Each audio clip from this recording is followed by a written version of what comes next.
Y dando paso de inmediato al orden de los asuntos, porque es importante, se han suscitado ciertas cosas en las últimas horas, porque como les he venido diciendo, el día de hoy a las 12 de la noche se vence el plazo para que la gobernadora tome acción o no tome acción sobre el proyecto que congela y elimina automáticamente el impuesto al inventario y evidentemente tiene favorecedores y tiene detractores.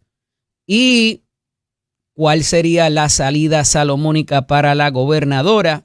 Pues mire, ayer, casi acabándose el programa de nosotros, el presidente del Senado, Tomás Rivera Schatz, envía uno de sus acostumbrados Buenos Días Puerto Rico y que tiene que ver con una de las razones que dio la gobernadora en días recientes para propósitos de manejar esa eliminación automática o la sustitución a través de otro mecanismo para estos 300 y pico de millones de dólares que necesitan los alcaldes, no solamente para garantizar los préstamos que ya tienen tomados, sino otros que pudieran venir en camino para propósito de su obra en sus municipios. Y eso, como les he dicho, coloca a la gobernadora en una presión o una situación política incómoda con no solamente los alcaldes, sino los legisladores de distrito de su propio partido. Y se han sostenido diversas reuniones con alcaldes federados y asociados en las últimas horas. Y para hoy a las 10 de la mañana, hay citada una convocatoria a conferencia de prensa de la gobernadora Jennifer González Colón junto a los alcaldes federados. Y más de una persona, y yo se los he venido diciendo desde este micrófono y desde esta cámara, que la gobernadora se apresta a vetar el proyecto porque se calienta con menos gente si lo veta.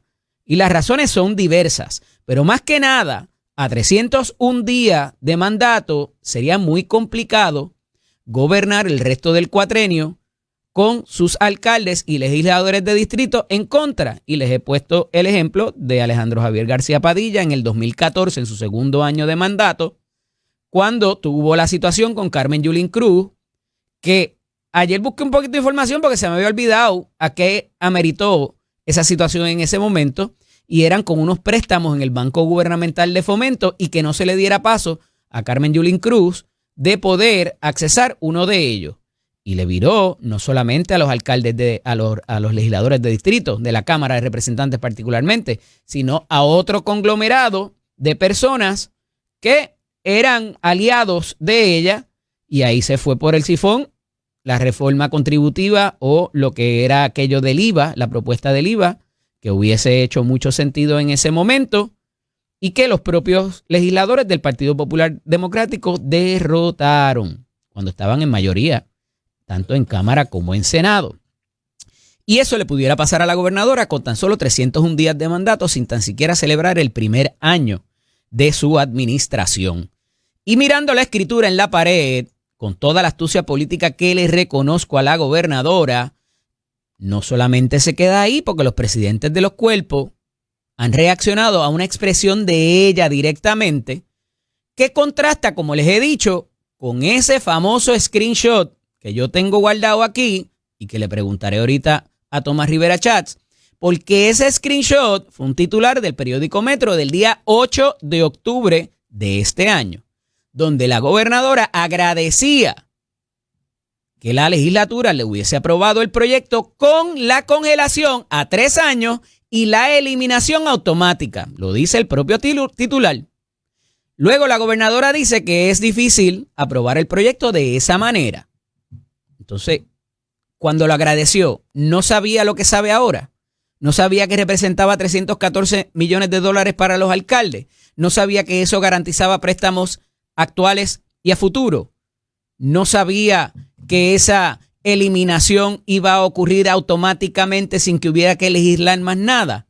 ¿No sabía que era complicado accesar una fórmula alterna para que los alcaldes pudieran recibir ese dinero en 3 años? Mire, parece que va por ahí, porque la gobernadora dice que es muy difícil en 3 años encontrar una fórmula.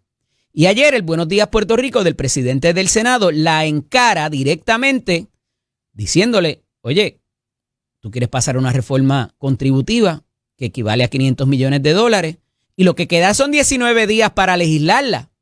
Entonces, 3 años no son suficientes para encontrar una fórmula alterna para sustituir ese impuesto al inventario. Entonces, ¿verdad?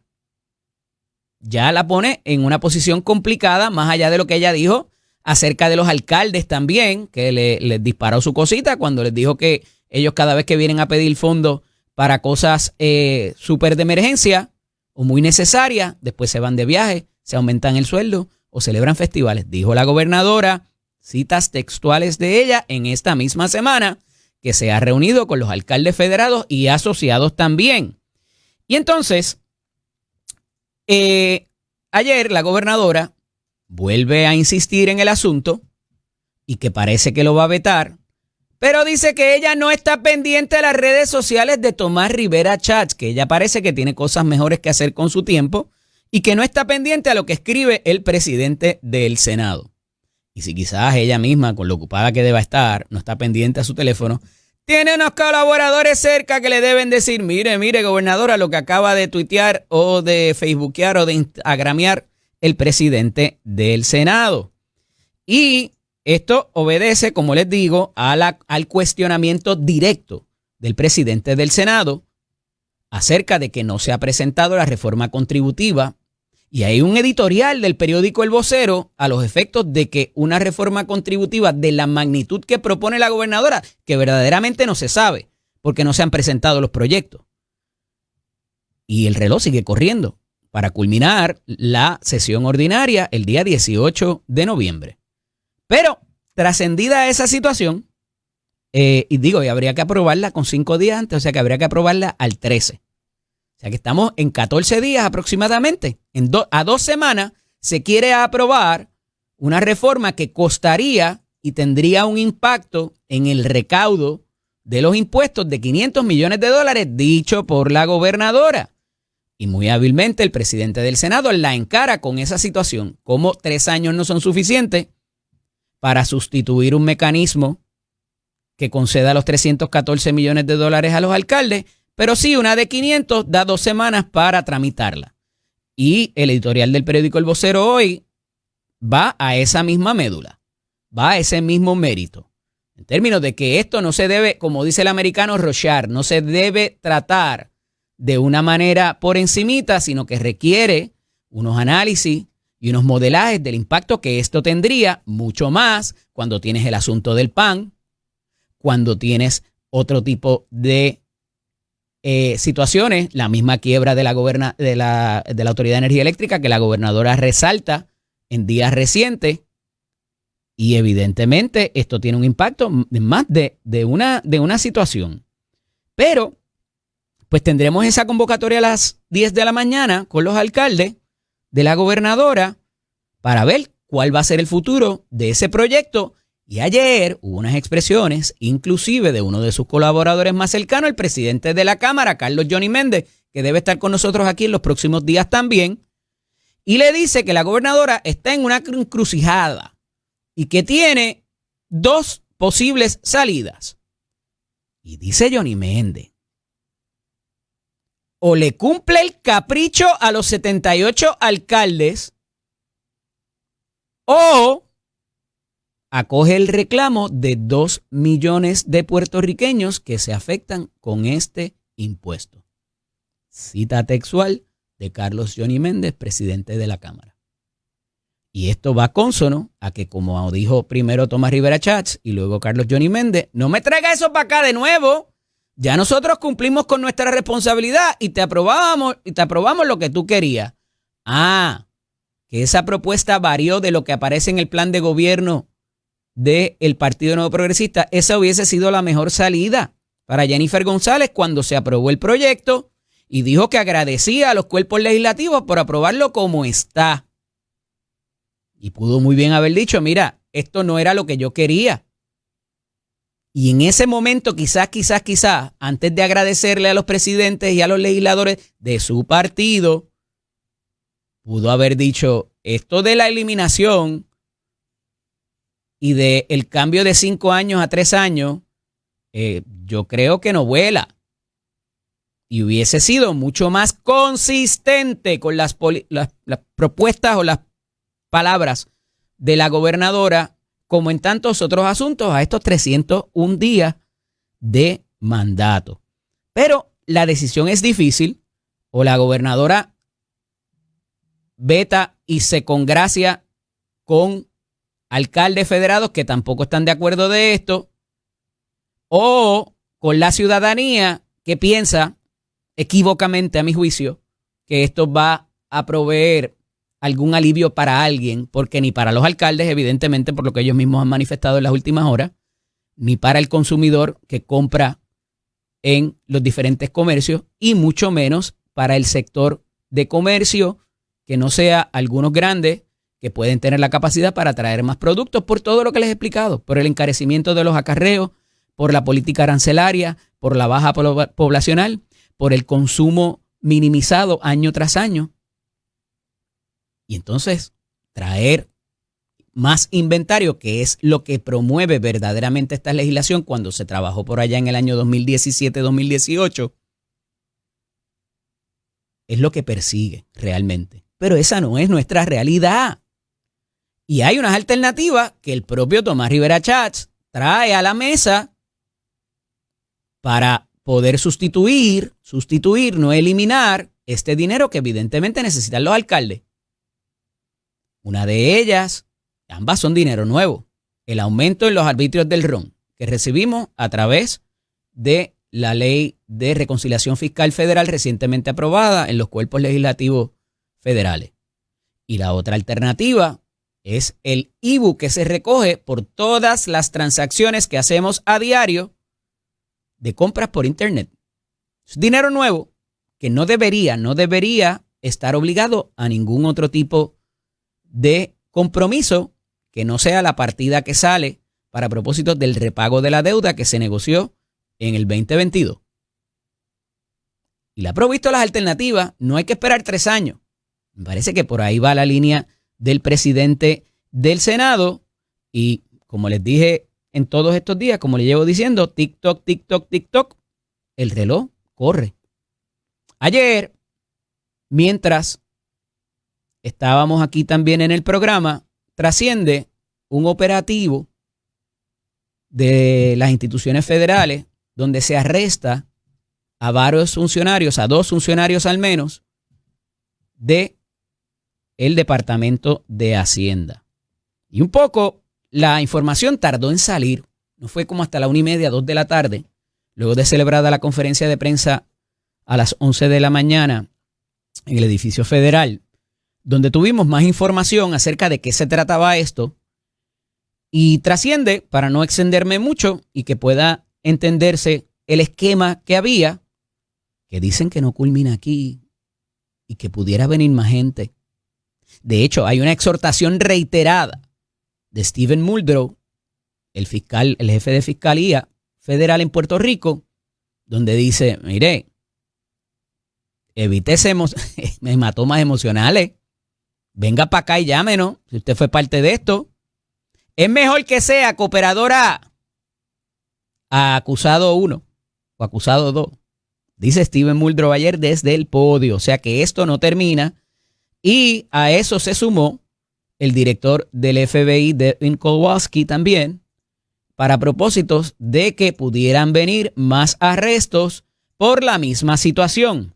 Y se trataba de diferentes conductas, y hablaba un poco de esto ayer en una parte con el exsecretario de Hacienda, Francisco Párez Alicea, y me explicaba el exsecretario que luego de la pandemia, de todo lo que se hizo con el programa con la aplicación de Suri, donde usted entra para las certificaciones, para pagar deuda, es una aplicación muy diversa, es un programa que ¿verdad? Es muy pesado porque trae un montón de cosas, se hacen a través de ahí, inclusive los levantamientos de los importadores, o sea, hay mucha, y que para esos propósitos ellos se aseguraron de tener unos mecanismos dentro del sistema que no solamente ve lo que usted y yo hacemos a mitad de noche cuando entramos a Suri a buscar algo o a solicitar algún servicio, una certificación, cualquier cosa, pero ven lo que hacen en tiempo real y se graba y se detalla por un sistema de un tipo de password que hay, lo que ellos le llaman una llave,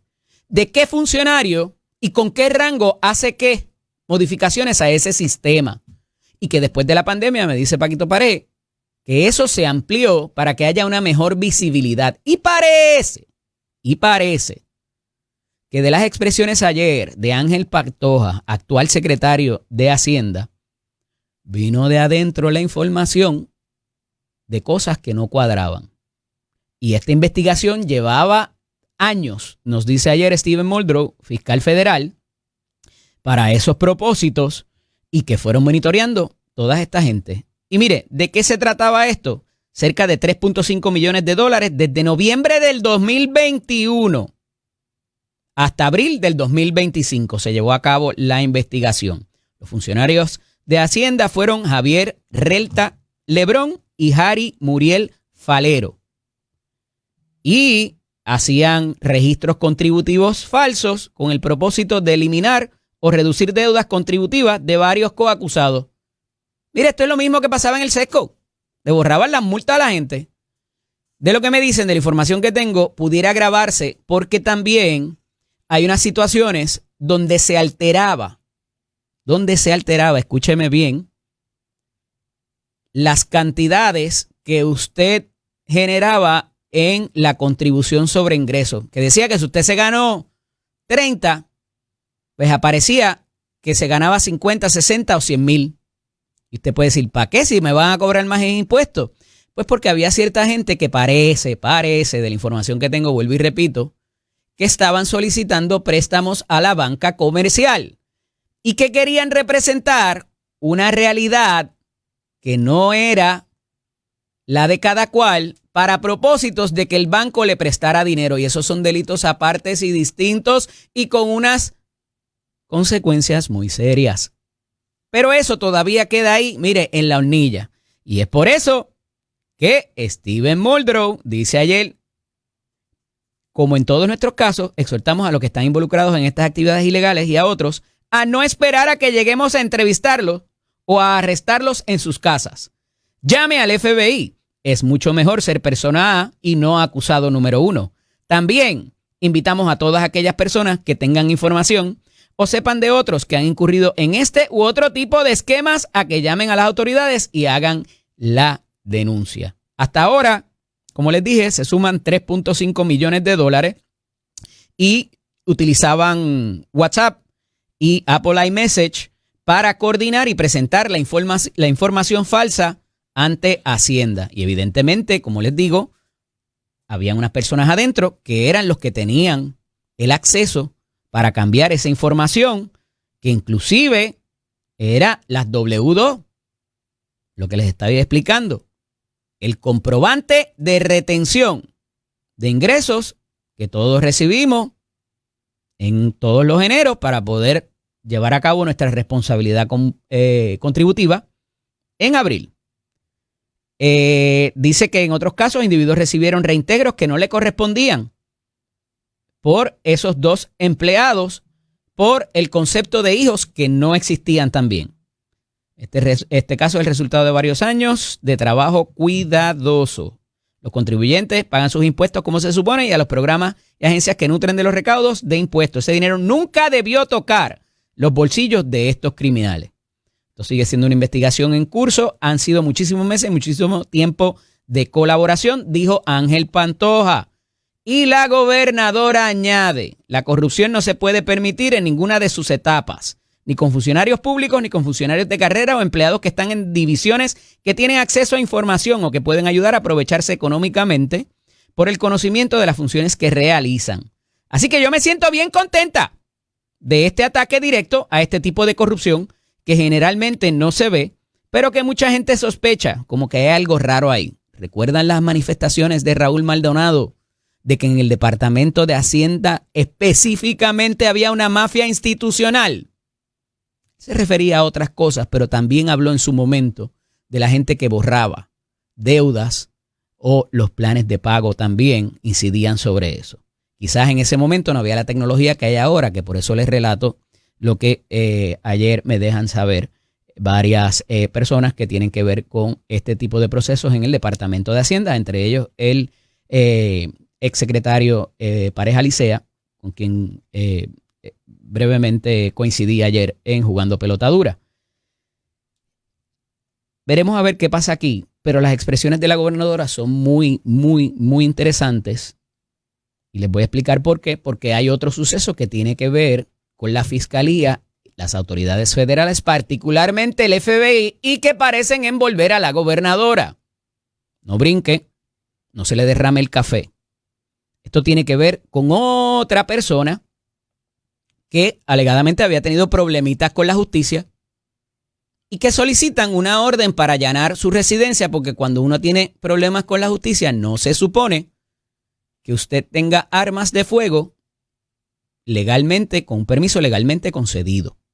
Está ahí todo bien, ¿verdad? Pues parece que una confidencia de que esta persona poseía varias armas de fuego y las autoridades requieren de una orden para ir a allanar su propiedad donde esta persona vive. Hasta ahí todo bien. Y me van a decir, ¿y qué tiene que ver eso con la gobernadora? Bueno, cuando el juez federal concede esta orden para allanar la propiedad y ver si habían armas allí y de qué tipo, y evidentemente, eventualmente las encontraron, debo decir, se solicita que esta persona o la información que se obtiene de esta persona es por una investigación de cuello blanco que tenía que ver en algo con la gobernadora Jennifer González por una propiedad de su familia en La Parguera. Y que había habido una investigación en cuanto a eso por unos hechos que no constan de ese papel, pero eso es lo que dice allí. Y a esos efectos, pues se mueven para allá y trasciende esa orden de allanamiento que se hace pública en el momento que las autoridades llegan allí e intervienen con esa propiedad. Y en ese respecto, pues trae el asunto de unas expresiones previas de la gobernadora donde decía que todo lo que huela a corrupción o cualquier persona imputada en cuanto a eso debe renunciar, dijo la gobernadora en una entrevista hace unos meses. Y entonces trasciende más información a través del senador independiente Eliezer Molina y dice que esta persona que fue arrestada, los vínculos que tiene con la familia de la gobernadora es que había sido contratista en la propiedad que se remodeló o se impactó y que estaba siendo objeto de investigación por violaciones a las regulaciones federales sobre la construcción en los litorales costeros. Eso nos dice el senador Eliezer Molina y que vincula entonces con algún tipo de investigación que sí existe porque se recoge en ese documento. ¿Cómo la gobernadora va a echar para atrás? Pues veremos a ver. Esto es Nación Z con el licenciado Eddie López. Estamos anoche allí en el distrito viendo a los mulatos del sabor, a mi combo con Don Jerry, Anthony y Joselito al mando. La pasamos extraordinariamente, como siempre ellos saben amenizar. Eso pasó como que así debajo del radar, me avisaron, fui para allá. Y cuando eso pasó, el teléfono me empezó a explotar con esta noticia que les acabo de revelar. Y pues había, como les dije, unas expresiones que fueron hechas en las noticias aquí de Tele 11 de la gobernadora. Y le voy a poner el audio, que es breve. Y me dirán ustedes si esto, quizás la gobernadora cambie de parecer ahora, o va a ser consecuente con lo que dijo en ese entonces. Voy para allá.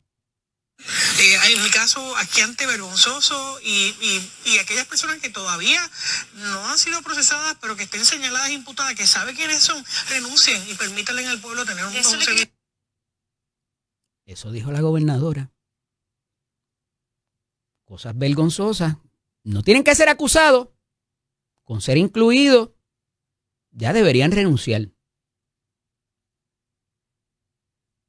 Ella aparece en ese documento. Yo no le estoy imputando ilegalidad ninguna y no sé si es alguien de su familia, lo que sea, lo que aparecía ahí. Ahí dice que había una investigación hecha por el negociado federal de investigaciones de cuello blanco. Dice white collar bien claro. Se lo someto a su escrutinio sin adjudicar nada. Eso fue lo que ella dijo. Hay que ver si es consecuente con esa línea. Veremos a ver. porque el que explica se complica y a veces darle para atrás a las expresiones es mucho más complicado. Y mire, si usted pensaba que la situación de energía en Puerto Rico estaba complicada, los últimos capítulos de esta serie están más complicados todavía para esta administración. Porque, como les he dicho, y según la información que me llega, el gobierno, la administración de turno, continúa diciendo, yo no le debo nada a Luma, pero la información que me llega es que han desembolsado una partida de 93, de 77 primero y otra de 93, 170 millones de dólares. Y si no le deben, ¿por qué le están desembolsando? Y todavía estoy esperando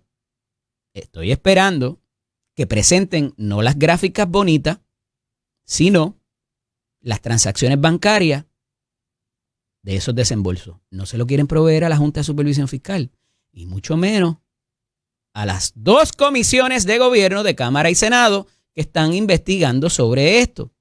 Y ya esto no aguanta mucho más. Hay que ver quién está diciendo la verdad y quién está incumpliendo con lo pactado. Más allá del asunto de los tribunales, de los enseres dañados, de todo lo demás, de la negligencia que se le pueda imputar a los dos operadores, porque parece que New Fortress tampoco está cumpliendo y ayer los llaman a capítulo. Y la comisión cameral eran 3 comisiones. Ellos fueron para allá y el poder de los legisladores es amplio. Y me va a decir aquí la representante, el poder de los representantes es amplio de Cámara y Senado. Y le dijeron, no, para acá tú no vengas y yo te contesto preguntas cuando pueda, porque a mí no me han autorizado. Y no les dieron acceso a la facilidad de New Fortress. Mire, eso es para llevarlo al tribunal hoy mismo por la mañana. Y allí estaba José Cheito Hernández, allí estaba Eddie Charboniel, allí estaba Víctor Pared y estaba Wanda del Valle. 4 comisiones distintas que tienen jurisdicción no solamente sobre este asunto, sobre los que quieran tener. Y eso está requete decidido, la amplitud que tiene un legislador para investigar lo que quiera y pedir los documentos. Ah, claro, hay información a veces sensitiva que está reconocida por las reglas de evidencia, que no es que no se tenga que proveer, es que se va a través de otro mecanismo para salvaguardar lo que el interés que ha legislado ¿verdad? Valga la redundancia, el legislador de turno para propósitos de cosas que pudieran dañar otros intereses y por eso es que se hace de esa manera. Pero como quiera tienen que brindar la información a la Asamblea Legislativa en cualquiera de las vertientes que exista. Representante Adriana Gutiérrez y Colón, portavoz alterna del Partido Independentista Puertorriqueño. Estamos a punto de una pausa, pero quiero una reacción de su señoría a los efectos de esta negativa. A Luma hay que matarlo, pero New Fortress dice, no vengas para acá y te contesto cuando yo quiera. A Luma genera y ahora New Fortress. New Fortress no es nuevo lo de New Fortress. Pues mira, difícil de explicar.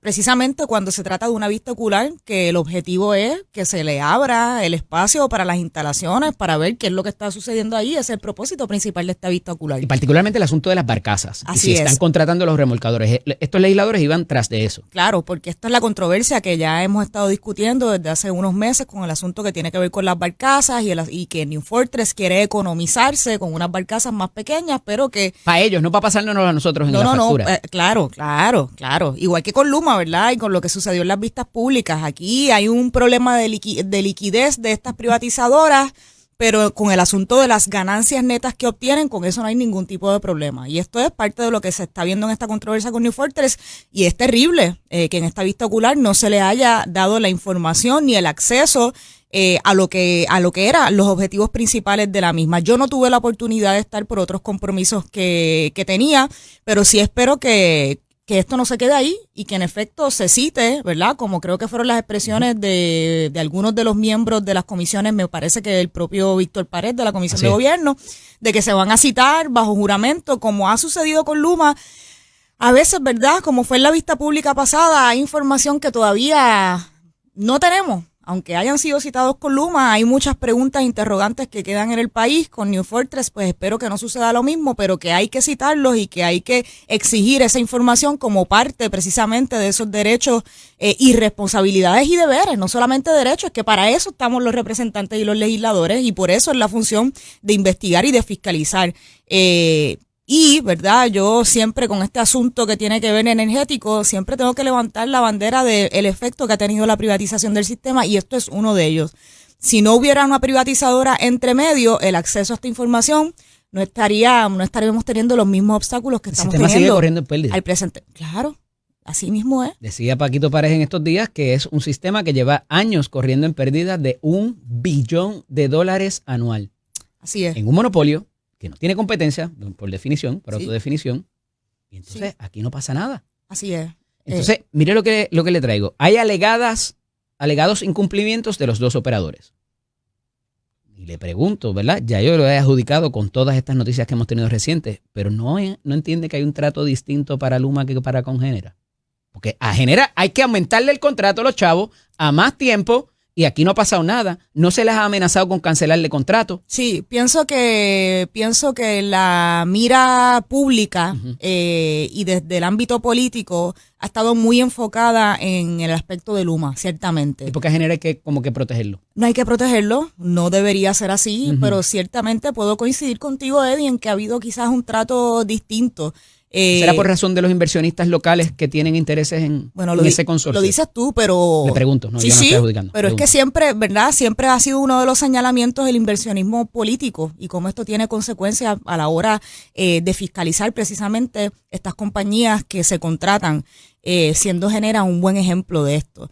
Y me parece, comparto tu preocupación, que es que lo que hemos estado viendo, esa atención mediática que ha recibido el trato de Luma, que es importantísima y creo que es totalmente justificada, pero que a la misma vez está justificada un deber que tenemos como gobierno de fiscalizar esas contrataciones de Genera y de New Fortress, sobre todo con las condiciones en que se encuentra New Fortress. Yo creo que eso es una de las mayores preocupaciones. Aquí no podemos olvidar que Genera le compra a nivel corporativo, a nivel global. Claro, y de matriz de Genera, ¿no?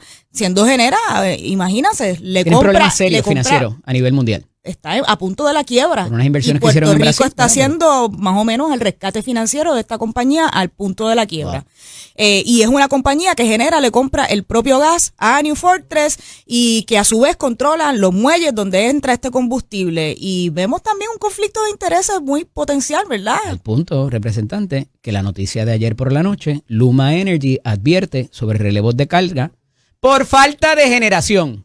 Y de ordinario, dice, son los clientes de Luma que van a sufrir apagones. Y esto va al aspecto de la negligencia, representante. Esa negligencia que está levantando la secretaria del DACO en cuanto a los enseres dañados.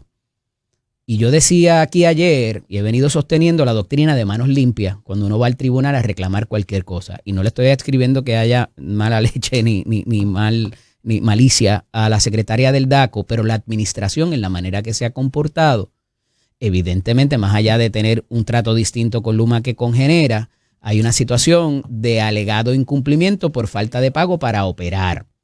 Entonces, si la negligencia y el sopetazo, que es cuando la luz regresa, daña los enseres, esa negligencia, ¿se le puede adjudicar a Luma o es a Genera? ¿Por qué para unos somos más insistentes que para otros? Me contesta cuando regresemos.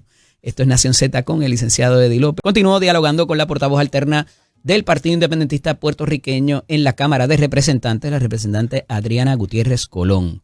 Representante, le dejé una situación ahí en el tintero que tiene que ver con el asunto de la negligencia sobre un operador y otro, el trato distinto obviamente, pero cuando uno va a reclamar a los tribunales algún tipo de negligencia, y más cuando es alguien contratado y seguimos siendo el dueño del activo, la Secretaría del DACO ha levantado unos articulados del Código Civil que se mantuvieron de los del 1930 que tuvimos, ¿verdad? Ahora tienen otro número y demás, pero básicamente es lo mismo. Y es la responsabilidad que tiene el padre por el hijo, el patrono por el empleado y según lo que se llama la responsabilidad vicaria. Y hay un tipo de negligencia que es por acción o omisión y hay otra que es por la circunstancia fortuita y ahí dado que tenemos un sistema colapsado que no ha sido remodelado, a pesar de que contratamos a Luma para eso, aquí hay otros actores que también se le pudiera imputar esa negligencia que el gobierno parece que exclusivamente la pone sobre Estamos Luma. hablando de Genera. En este caso, En porque este caso. la última es que va a haber relevos de carga por falta de generación. Claro, y estamos hablando ¿Y eso es que culpa de Luma? No, es culpa de Genera, es responsabilidad de Genera que está a cargo de la generación. Y les ha la administración amenazado con cancelarles el contrato, sacarlo a pata por usted sabe dónde. Ciertamente no ha estado en la discusión y debería estarlo, y tú mencionaste algo antes de la pausa que es importante y se debe a las fluctuaciones en la energía y cómo esto tiene unas consecuencias directas sobre el daño de los enseres. Claro. Así que por supuesto que tienen que estar incluidas en estos pleitos que se están llevando a cabo contra Luma y que la discusión de nuestro sistema energético, yo coincido contigo, Eddie, no puede ser limitada a la negligencia e ineficiencias de Luma. Tiene que ser de todo, de cómo se ha privatizado y todos los actores que tienen que ver en la privatización de nuestro sistema. Y estuvimos hablando antes de la pausa de New Fortress, estamos hablando de Genera y hemos hablado mucho de Luma, pero yo creo que la discusión, por eso, ¿verdad? Desde el Partido Independentista hemos insistido que aquí el problema craso, hay muchos políticos en el país que han dicho, no, aquí el problema es Luma, una vez sacamos a Luma, vamos a buscar a una compañía que la sustituta y ahí se va a resolver el problema. Ya ubicaron 3. Es más, ha habido proceso competitivo, ni subasta, ni RFP, ni y nada. entonces parece que estamos como que repitiendo el mismo proceso que nos trajo a donde estamos hoy. Es más, hay gente que dice que no, que es que Luma llegó por mala suerte. Y obvian que fue un contrato que se aprobó en 52 minutos, me parece que fue. Imagínense la complejidad de un contrato como un contrato con Luma para que sea aprobado y evaluado responsablemente, y hago comillitas con los dedos, en 52 minutos. Y aquí el problema es más allá que Luma, es un problema de la privatización del sistema. Y yo creo que esa es la conversación que tenemos que tener como país. Y no es la primera vez que ha sucedido. Lo vimos con acueductos y alcantarillados, con los intentos que hubo de privatizarlos y que luego regresó. Que tiene problemas y deficiencias acueductos, por supuesto. Que es problema del modelo público, no, es problema de las administraciones que no le han dado quizás un mantenimiento efectivo y suficiente a lo largo de los años. Entonces, si uno va al diccionario y busca la malicia en los contratos, la definición de malicia en los contratos, este no es el niño símbolo de eso para propósito del trato. Así es, ¿verdad? Y más cuando no les han cumplido. Así mismo es. Y yo creo que el incumplimiento ya está requete probado. Manifiesto, completamente. Completamente. Esperemos, ¿verdad?, que esa cancelación sea lo antes posible, pero como tú dices, Eddie, que no solamente sea Luma, que estemos atendiendo a la vez el problema de Genera, de New Fortress y lo que ha representado la privatización del sistema energético. En esas vistas públicas, Eddie, recientes, donde estuvo Luma, la autoridad y Josué Colón, estaban hablando que antes de Luma la autoridad tenía una liquidez de $600 millones y que ahora con Luma tiene menos de $100 millones. Y yo creo que eso es una buena representación de que la autoridad tenía unas deficiencias que había que mejorar y reconstruirla en una autoridad moderna. Es culpa de la Unión, porque la Unión no tomaba decisiones allí. Pues que las uniones no son las que toman las decisiones. Y dicen que costaba mucho la Unión, era el 6%. Pues el presupuesto, así lo que mismo costaba es. Los beneficios. Y yo creo que es parte, ¿verdad?, de que se ha tratado de culpabilizar, como suele suceder, a la clase trabajadora, a las uniones, que ha sido el caso histórico, ¿verdad?, con la Autoridad de Energía Eléctrica, y no vimos las deficiencias porque fueron propias responsabilidad de las administraciones que nos han estado gobernando, así que es muy fácil echarle la culpa a las uniones y no mirarse en un espejo y cuáles fueron realmente las deficiencias. De esa época que enviaban cartas para que contrataran gente. Es que ahí está afiliada. El problema, es que ese es el problema, ¿verdad? Ese es uno de los principales problemas, es la politización de estas corporaciones públicas que las llevaron, fue lo que las llevaron a la quiebra. Y ahora nos indignamos por las pensiones. Y ahora nos indignamos por las pensiones, un derecho que fue luchado. Sangre, sudor y sacrificio. Así mismo, de tantos empleados que ahora están teniendo que pagar nuevamente las pensiones a través de las facturas de la autoridad. ¿Hay un cofre mágico en algún sitio que se pagaban antes esas pensiones que no era del dinero del recaudo de todos los puertorriqueños? Ahora nos duele más y nos hiere la retina y el tímpano cuando lo vemos en la factura, como un line item en la factura de energía eléctrica. Y creo, ¿verdad?, que ha sido como parte de un discurso que se ha tratado de llevar en la discusión pública, de demonizar la clase trabajadora, de echarle la culpa a las uniones, a las pensiones, entonces tratando de obviar para empezar, ¿quién los contrató? Tratando de obviar a los verdaderos responsables. No fueron las uniones, no fue la clase trabajadora, fueron los directivos, fueron los gobiernos que administraron politizadamente esta corporación pública, monopolio público que llevaron a la quiebra. Cosa que parecería imposible de suceder, pues aquí sucedieron con las administraciones de este país. Así que yo creo, insisto, que hay que ver la privatización más allá de Luma, Genera, New Fortress, en un aspecto individualizado. Tenemos que ver cuál es el problema y hay un denominador común y son las privatizadoras. Hay un punto que requiere de un análisis legal. He tratado de mantenerlo no muy elevado y tiene que ver con el asunto de el relevo de responsabilidad que fue concedido mediante una resolución del negociado de energía de Puerto Rico, al cual el legislador en un momento dado decidió, no estaba allí, pero no era representante todavía. El legislador decidió darle poderes cuasi judiciales, como un tribunal, para que emitiera un tipo de documento parecido a una sentencia para propósitos de la fuerza de ley que tiene, la autoridad que tienen para cosas de peritaje particular. Hablando de las resoluciones del negociado. Las resoluciones del negociado. Entonces, si este relevo de responsabilidad por los enseres dañados, hay otra cláusula que parece un hold harmless clause, que es que si en todo caso que me atribuyen responsabilidad a mí, y eso está en el contrato de operación, y mucha gente lo obvia, yo te paso la responsabilidad a ti y tu Autoridad de Energía Eléctrica es la que paga. Pero trascendido eso, vamos a quedarnos en el asunto del relevo de responsabilidad. Debió haber sido concedido por ley como establece y fundamenta y argumenta la secretaria del DACO, o la resolución del negociado pudiera conceder esa facultad a la parte contratante. La facultad discúlpame, Eddie. De tener ese relevo. La secretaria del DACO ha sostenido que debió haberse legislado en todo caso para propósitos de que no respondieran por los enseres dañados. Pero las resoluciones del negociado tienen fuerza de una sentencia y si tú vas en contra de ella tienes que impugnarla en el tribunal. Ese no es el mecanismo que se ha escogido aquí, ¿verdad? No obstante, me parece que para propósitos de la autoridad y facultad legal concedida al negociado para ese tipo de aspectos, sería muy difícil reclamar ilegalidad en que el negociado haya tomado esa decisión. Creo que es una evaluación que se tiene que hacer de una manera más responsable. ¿Sí? Creo que ambas posturas sostienen unos buenos argumentos. Ahora, yo quiero volver al problema de la privatización. ¿Qué pasaba antes cuando esto no estaba privatizado? ¿Quién se hacía cargo y responsable? Había un seguro. Por la parte de la Autoridad de Energía Eléctrica. Mire por qué le hago la pregunta, porque me lleva a concluir inevitablemente que es muy probable que si este relevo no hubiese sido concedido, Luma no hubiese firmado el contrato y no hubiese entrado en el acuerdo de operación. Entiendo, sí, es posible. Es posible. Es más que razonable. Es más que razonable la postura. Entonces me estás moviendo el canasto. Yo trato de sentar, hacer los tiros libres que tú me dijiste que tenía que hacer, pero no me pagas, no me das los chavos para... Como yo digo, lo comparo con una cafetería de no me das los chavos, me estás pagando el salario, pero no me das los chavos para comprar el arroz, la habichuela y la carne. Y encima de eso, me mueves el canasto en términos de que no, ¿verdad? Me quitas algo que era sustancial del contrato para yo firmarlo. Pero, y que yo acordé firmar el contrato a cambio de que... Pero está en manos de los tribunales decidirla. Claro. Mire si es tanto así que no lo ponen en el contrato, porque la Autoridad de Energía Eléctrica, la Autoridad para las Alianzas Públicas y Privadas no tenían esa capacidad. Lo hacen a través del negociado con un mecanismo de resolución que tiene fuerza de una sentencia.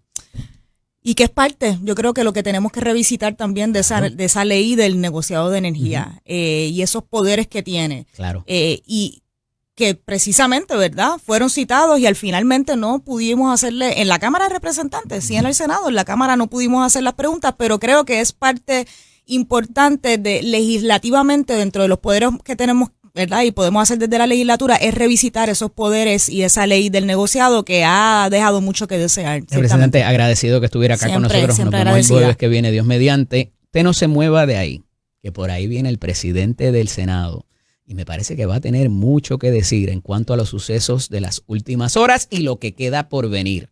Con nosotros el presidente del Senado, Tomás Rivera Schatz, estará aquí en nuestros estudios para dialogar de estos últimos eventos y de a futuro qué podemos esperar para el final de la sesión legislativa. Si va a haber una extraordinaria, que parece que se está flotando esa idea también. Veremos a ver qué nos tiene que decir en cuanto a diversos temas, pero particular este del impuesto al inventario y cómo va a salir la gobernadora de esa camisa de 11 varas. Mientras tanto, ayer Aníbal José Torres se convierte oficialmente en alcalde de Dorado, como les dije y les adelanté. Nadie en su sano juicio se iba a atrever a retar esta candidatura, pues por razón de que tanto el alcalde fenecido, que en paz descanse, Carlos López Rivera, como sus familiares, inclusive en las exequias fúnebres, le habrían impuesto la mano, ¿verdad?, sobre su cabeza y ungido para propósitos de que él fuera quien continúe la obra de Carlitos López allá en el municipio de Dorado, que ciertamente han hecho un trabajo espectacular, tienen unos recursos que no otros municipios tienen, eso hay que destacarlo también, pero el término para presentar candidatura y provocar una elección especial, como les dijimos ayer, era hasta ayer al mediodía. No ocurrió eso, era el único ¿verdad?, que había demostrado interés y había radicado para esa candidatura, por lo cual se fue por el mecanismo de certificación. El secretario general del Partido Popular Democrático, Manuel Calderón Cerame, pues emitió la misma y se convierte de inmediato en el alcalde ya no interino, sino en propiedad. Me imagino que habrá un tipo de toma de juramento. Imagino que la gobernadora estará por allá, la secretaria de Estado también, y ver qué ocurre entonces de aquí en adelante. Y ya se está de alguna manera cuestionando si pudiera trascender este mandato, y hablando ya de la elección del 28, o si se puede quedar ahí como Carlitos López Rivera estuvo por tanto tiempo, esos 38 años. Y yo me sospecho que si se adhiere a la fórmula y le añade unos ingredientes adicionales, pudiera lograrlo, porque evidentemente era uno de los colaboradores más cercanos del fenecido alcalde y conocía muy bien su plan y participaba de las reuniones con colaboradores y con el sector industrial y comercial, además del residencial, de esa comarca, y que evidentemente pues lo veían ya como un brazo operativo del alcalde López Rivera, y que pues exigen hasta cierto punto que las cosas sigan mejorando o que se siga llevando a cabo el plan que les ha funcionado en diversidad de vertientes para esos propósitos. Y está la seguridad, está la limpieza, está la reparación de carreteras. Y obviamente, sí, sé que me van a decir, con lo que se están vendiendo las casas allí, evidentemente hay mucho más presupuesto para hacer todo ese tipo de cosas, pero no se han vuelto locos contratando gente ni haciendo, ¿verdad?, otro tipo de inversión que no tenga un buen retorno de inversión. Y por lo que nos dijo aquí Aníbal José Torres el pasado, ¿cuándo fue? Martes, que estuvo aquí con nosotros, pues evidentemente por ahí va el plan y dará continuidad a la obra, siendo igual de responsable que lo habría sido Carlos López y Rivera. Así que veremos a ver qué pasa. Y mire, si usted pensaba que esto no se acaba, adelante. Hay unos sucesos por ahí en los tribunales que están por verse, y ya se está viendo uno en el Tribunal Federal, pero les hablo ahorita acerca de eso porque es importante. Saben que está el proceso de María Milagros Charbonnier para propósito de impugnar su convicción y sentencia, y ayer hubo una vista en el Tribunal de Boston para la de Ángel Pérez, y está muy interesante el planteamiento legal que esbozan sus representantes legales. Pero ya está aquí con nosotros el presidente del Senado, don Tomás Rivera Schatz. Buenos días, bienvenido. Buenos días para ti, Eddie, buenos días para el equipo de trabajo aquí en Nación Z.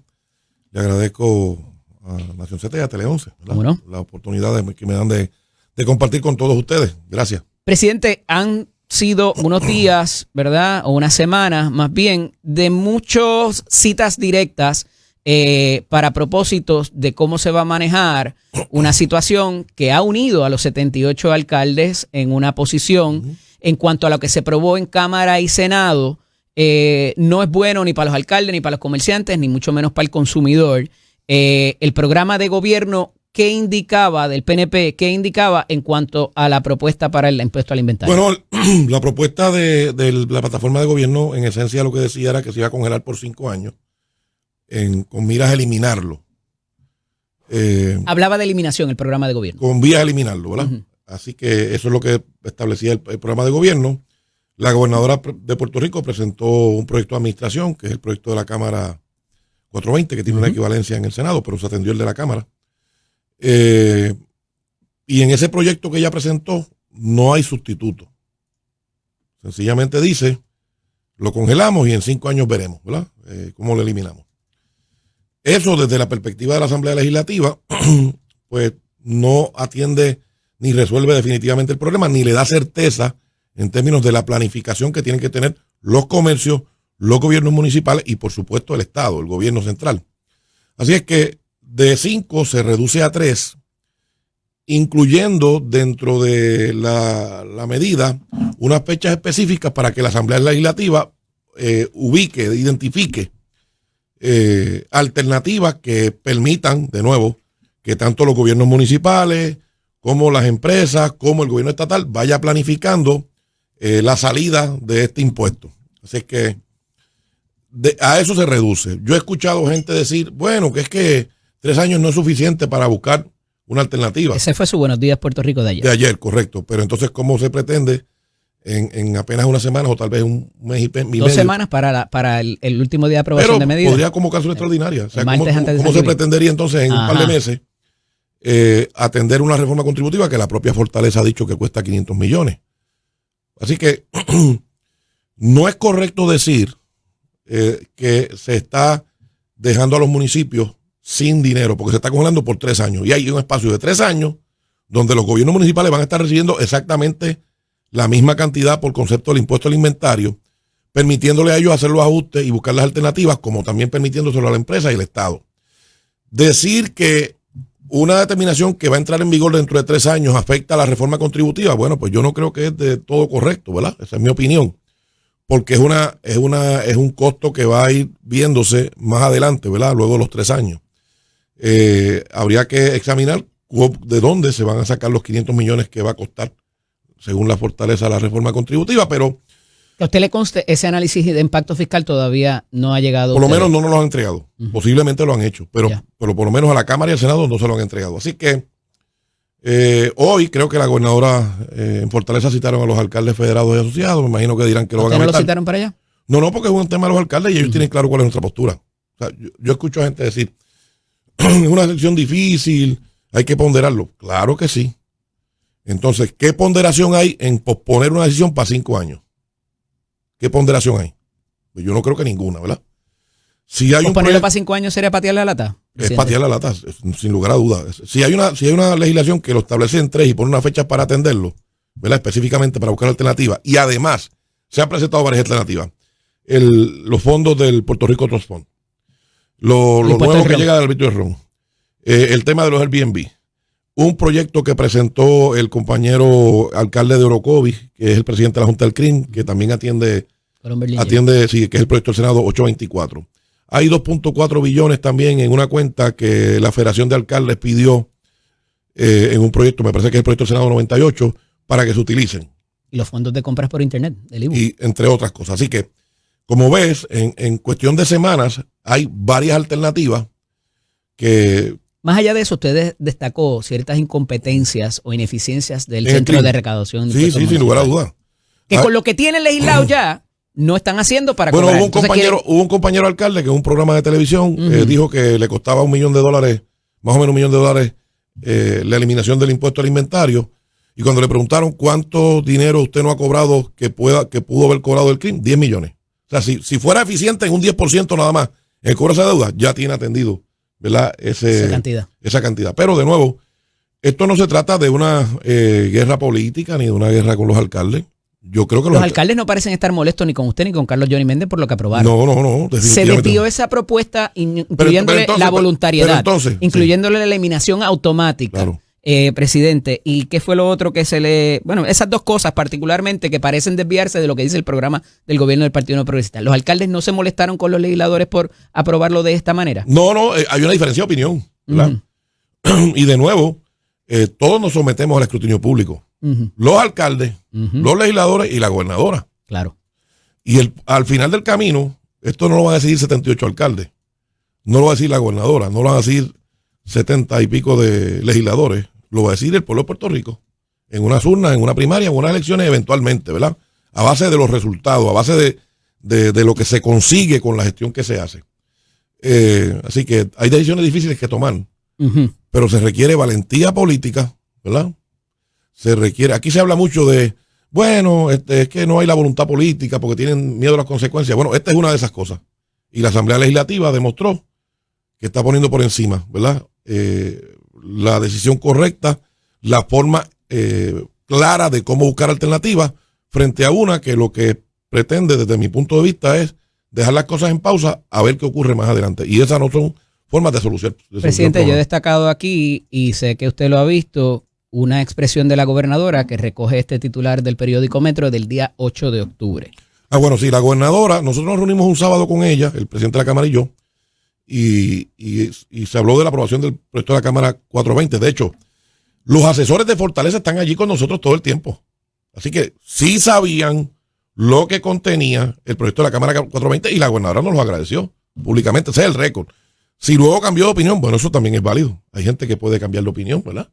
Así es que... Pero que ella quizás no sabía en ese momento que sabe... Tendría que preguntárselo a ella. Porque el costo de los 314 millones se lo debe haber dicho GP o Hacienda o quizás el CRIM. El CRIM. Exacto. Pero realmente, el efecto de congelación de 5 a 3 también debió haber estado en el proyecto, bueno, claro, antes de decir que lo agradece como se aprobó, porque es que elimina el impuesto al inventario. Dice, ella agradece que la Asamblea Legislativa haya aprobado el proyecto con y hace unas expresiones específicamente de lo dañino que es el impuesto al inventario en ese mismo artículo del 9 de octubre. Así que de nuevo, tiene derecho a cambiar la opinión la gobernadora, ¿verdad? Cuando Johnny Méndez ayer le dice que es o cumplirle el capricho a los 78 alcaldes o a 2 millones versus el 2 millones de personas, aliviarlos de ese efecto nocivo del bueno, yo sobre eso no voy a opinar porque los alcaldes tienen una preocupación que no es válida. O sea, no es un capricho. Bueno, yo creo que es una preocupación. Lo que ocurre es que la Asamblea Legislativa ha propuesto específicamente alternativas que dan y sobran. De hecho, los empresarios le propusieron a la gobernadora en la Fortaleza alternativas que generan sobre 400 millones, según se me informó a mí. Así es que, de nuevo, hoy vetarán el proyecto probablemente, pero para nosotros... Mi instinto me dice eso, que lo va a vetar. Para mí es asunto cerrado. Entonces, habría entonces que ver que cuando los municipios dicen, yo quiero que me pasen este parque, yo quiero que me pasen esta escuela, yo quiero que me pasen este edificio. Lo que llevo diciendo desde la campaña, presidente. Ustedes dicen que no tienen dinero. Yo creo que me pasen tal balneario. Yo creo que me pasen no pueden con lo que tienen. No pueden con lo que tienen, pero pásame el balneario, pero dame entonces 5 millones. Pues, sabiendo que eso no va a ocurrir. Pues entonces, los que han proclamado indigencia son ellos. Y debe quedar claro, ¿verdad? Esa expresión de que los alcaldes piden para cosas muy válidas y después se viran y se van de viaje, celebran festivales y se aumentan el sueldo. Yo no voy a entrar en eso, Eddie, porque de verdad... Por eso le digo, esto ha sido unas citas de unos y de Eddie, otros. Está bien, y yo te digo, yo tengo gran aprecio por todos los alcaldes, NP y populares, y mi relación con ellos ha sido extraordinaria. Pero esa cita fue de la gobernadora. Claro, a lo que yo voy, sí, y dijo de los viajes, y dijo de los festivales y de las cosas. Por eso lo dijo ella. Ajá. Eso que le responda a ella. Pero no la avala usted. Bueno, no, porque cada municipio conoce su capacidad financiera y muchos de estos festivales a veces son el único motor que tiene. Auspiciados por la empresa privada. También. O sea, a veces la empresa privada auspicia. Hay que ver el retorno de inversión antes de criticarlo. Exacto. Pues así que de eso se trata. De nuevo, yo lo que te puedo decir es que nosotros aprobamos el proyecto de la Cámara conscientes de que era una decisión difícil, pero actuamos. Y lo hicimos con el trancarse a la banda de que eso no regresaba para acá, ya nosotros cumplimos con nuestra responsabilidad. ¿No molestó también a los alcaldes o a la Fortaleza en ese sentido? Bueno, puso una posición política complicada. Bueno, tal vez, pero ¿verdad? ¿Se hizo por eso? No. Se hizo porque era la alternativa correcta. Eddie, yo estoy convencido de que es la alternativa correcta, eliminar el impuesto al inventario y buscar otra alternativa. Mira, en la historia de Puerto Rico habrá dos momentos que serán incomprensibles. La marcha para que aquella cuando estaba el Beodo de gobernador, para que marcharon con él, algunos líderes sindicales por el IBU, para que aprobaran un IBU. Y ahora una protesta para que no eliminen un impuesto. Así que esos son dos momentos en la historia. Lo que me trae a mi próximo punto, presidente. ¿Quiénes son quien validan y le piden a la gobernadora? Hubo un editorial de sus amigos y mis vecinos aquí, del periódico Nuevo Día, el pasado domingo, que la gobernadora debía firmar ese proyecto. Pues no sé. Eddie, no sé. Pero no han ido para allá a decirle, mire, esto hay que no, probarlo así como está. No, yo no hablo con esa gente, tú lo sabes. No, bueno, ellos no, los del periódico no, pero parece que hay un grupo de comerciantes que sí se beneficiarían de Bueno, esto. lo que ocurre es que, ¿verdad? Uno tiene que mirar cómo se solucionan los problemas. Uh-huh. Dejándolo para después, no se solucionan los problemas. Si queremos planificar de manera financiera, el tema financiero, el tema fiscal, ¿verdad? La economía, pues entonces se calendariza, ¿verdad? Se establece para que los empresarios puedan digamos, programar expansiones, reclutamiento, ampliación de servicios, mercancía adicional. De igual manera, si estamos moviendo que los recursos, en lugar de venir por concepto de un impuesto alimentario, Uh-huh. vendrán por otra vía, pues ver cómo se comporta ese recaudo, cómo ese dinero llega para que los gobiernos municipales también puedan planificarse, ¿verdad? Y el Estado, por supuesto. Así es que... En caso de que se firmara el proyecto y viniera si no se hace y se encuentra una fórmula, ¿ustedes dejarían para el año de elecciones, que es lo que a muchos nos cuesta creer, de que se legisle algo en el año de elecciones que pueda afectar de una manera u otra, o lo contemplarían atenderlo antes? O sea, si vienen con otro proyecto, tú dices...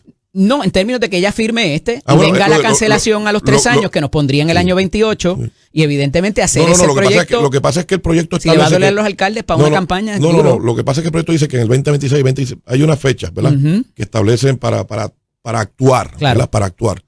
Así que de eso se trata, ¿verdad? Estamos siendo totalmente transparentes, ¿verdad? Porque el proyecto pudo haber dicho, y quizás hoy hay que legislar para cancelarlo, pero el proyecto no dice eso. Dice, si no se hace nada, se cancela, se importa. Y quizás hoy anuncian que van a radicar un proyecto Uh-huh. con 5 años congelándolo para ver qué pasa después. Quizás hacen ese intento nuevamente. Bueno, es el derecho de ellos hacerlo. Pero el tema se atendió ya en la Asamblea Legislativa. Una alternativa sería transicionar a un impuesto de venta que no se llame IVU por razones obvias, por razón Nosotros de la no queremos deuda. aprobar ningún impuesto más. Pero es que no es una sustitución. No Por eso, pero nosotros no queremos, hay formas de tener recursos económicos sin necesariamente aprobar un impuesto adicional ¿verdad? Pues mire, presidente, como está, esto es un arbitrio. O desvestir un santo para vestir Esto otro. es un arbitrio y es una doble tributación para todos los propósitos, porque estás penalizando al consumidor y al comerciante antes de venderlo. Por eso es que nosotros, y si no lo vendes, te paga de nuevo el año que viene. Por eso es que nosotros aprobamos el proyecto 420, la Cámara 420, tal cual lo aprobamos, y hemos dicho que se atendió el asunto. Tan simple como eso. Pero habría que atenderlo nuevamente en el mecanismo de sustitución. Habría que legislar, ¿o no? Bueno, lo que ocurre es que si lo vetan, se queda como está. Claro. Se queda Por como está. eso empecé. Pero por eso, si se aprueba. Si la por eso, gobernadora lo llegara a Eddie, firmar. por eso, yo me levanto temprano todos los días. Y yo trabajo de sol a sol todos los días. Uh-huh. Y hay decisiones Hay otra difíciles que gente tomar. que no. Hay otra gente que no. Y hay decisiones difíciles que hay que tomar y yo las tomo. Y uno se arriesga políticamente, ¿verdad? A lo que cueste. Yo no cambio principios y valores por voto. ¿Verdad? Tan sencillo como eso. Yo he tenido el respaldo del pueblo de Puerto Rico. Si alguna vez lo pierdo, pues lo respetaré. Lo respetaré porque de eso se trata. Pero la gente sabe dónde yo estoy parado. ¿Verdad? Y yo no acepto ni presión política, ni presión económica, ni presión de ninguna clase. Yo tomo mis decisiones. Otro sí. Probablemente sí. Yo tomo mis decisiones a Miembros base de su partido, presidente. en todos los sectores, económicos, políticos, de todo. Así que, de nuevo, yo tomo mis decisiones a base de mi conciencia. Y creo que lo que hicimos es lo correcto. No, estoy convencido. Si la gobernadora va en contra de lo que dicen los alcaldes, y esto lo vimos en el año 2014, lo recalco, en el segundo de García Padilla, en el segundo año, cuando le negó un préstamo del BGF a Carmen Yulín Cruz y le viró a 5 o 6 legisladores. Eso le pudiera pasar a la gobernadora con los alcaldes y ponerle una citación política, inclusive, presidente, para la reforma Los alcaldes contributiva. no la respaldaron en la primaria, Eddie. Los alcaldes no estaban con Jennifer en la primaria. ¿Ah, no? No. ¿Y con quién estaban? Porque parecen haber dejado solo a Pedro Pierluisi ellos, también. Los alcaldes, la mayoría de los alcaldes respaldaban a Pedro Pierluisi y la gobernadora lo dice. Entonces, pues no puede haber amenaza de votos porque hay alcaldes que estuvieron con Pedro Pierluisi y Jennifer ganó en su pueblo. Pero eso se da, presidente. Que los Claro los alcaldes llamen a su legislador de distrito y diga, como me quitó esto, ahora vótale en contra a todo. Oye, y llamaron a las legislaturas municipales y los legisladores municipales nos llamaban. Mira, tenemos que aprobar esto porque nos lo pidieron, pero no es que necesariamente estamos de acuerdo. Igual que algunos alcaldes dicen. De verdad. Claro. Y muchos alcaldes tampoco están de acuerdo con lo que está pasando. Pero esto es parte de la dinámica. Uh-huh. Y de nuevo, el reclamo que hay no es un reclamo liviano, ¿verdad? Ellos tienen una preocupación por un recurso. Por eso es que calendarizamos unas fechas para buscar alternativas. Y ya hay varias, te las acabo de mencionar. Claro. Así que, de nuevo, Una de las salidas elegantes pudiera ser, se veta el proyecto y cuando venga la reforma contributiva incluir algo que tenga que ver con eso. ¿Qué pasaría entonces si les llega a ustedes? Pues no sé. Pero, ese mismo asunto disfrazado con otro, otro proyecto. Pero, ¿verdad? Hay gente que se puede poner un antifaz y se reconocen desde siguen siendo lo que son. Sí, siguen siendo lo que son. Así que, pero déjame decirte lo siguiente. Gente que dice que 314 millones en 3 años no se pueden buscar cómo sustituirlo, pretenden que en un par de semanas se atienda una reforma contributiva o un par de meses que cuesta, según han dicho, en Fortaleza 500 millones. Nosotros vamos a hacer el trabajo y vamos a hacer el esfuerzo, porque nosotros queremos que se dé una buena reforma contributiva, pero no lo vamos a atender. Eso se le prometió al país. No lo vamos a atender livianamente, ¿verdad? Al día de hoy, en septiembre, el secretario de Hacienda, que tiene toda mi estima y mi aprecio y lo considero un buen amigo, dijo en una vista pública en la Cámara que en unas semanas iba a tener el proyecto presentado. Al día de hoy no está presentado. Compareció a un medio de comunicación y dijo, necesitamos aprobarla en esta sesión. Y bueno, sí, nosotros queremos aprobarla también. Lo que pasa es que todavía no han radicado. Tienen un problemita para aprobarla. Y ese mismo día Migdalia Padilla dijo, esto no va a entrar en vigor quizás sino para el año que viene. Bueno, ya veremos, ¿verdad? Porque no sabemos qué es lo que van a proponer, si es que proponen. A todo esto, además del ejercicio de evaluación de una medida como esa, de una reforma contributiva, que de hace muchos años no se hace una completa, tienes que insertarle el ingrediente de qué piense la Junta de Control Fiscal. Allá mismo. Porque imaginemos que hagamos un esfuerzo titánico para atender esto con la mayor prontitud, pero con la mayor responsabilidad y seriedad, y luego la Junta diga que no.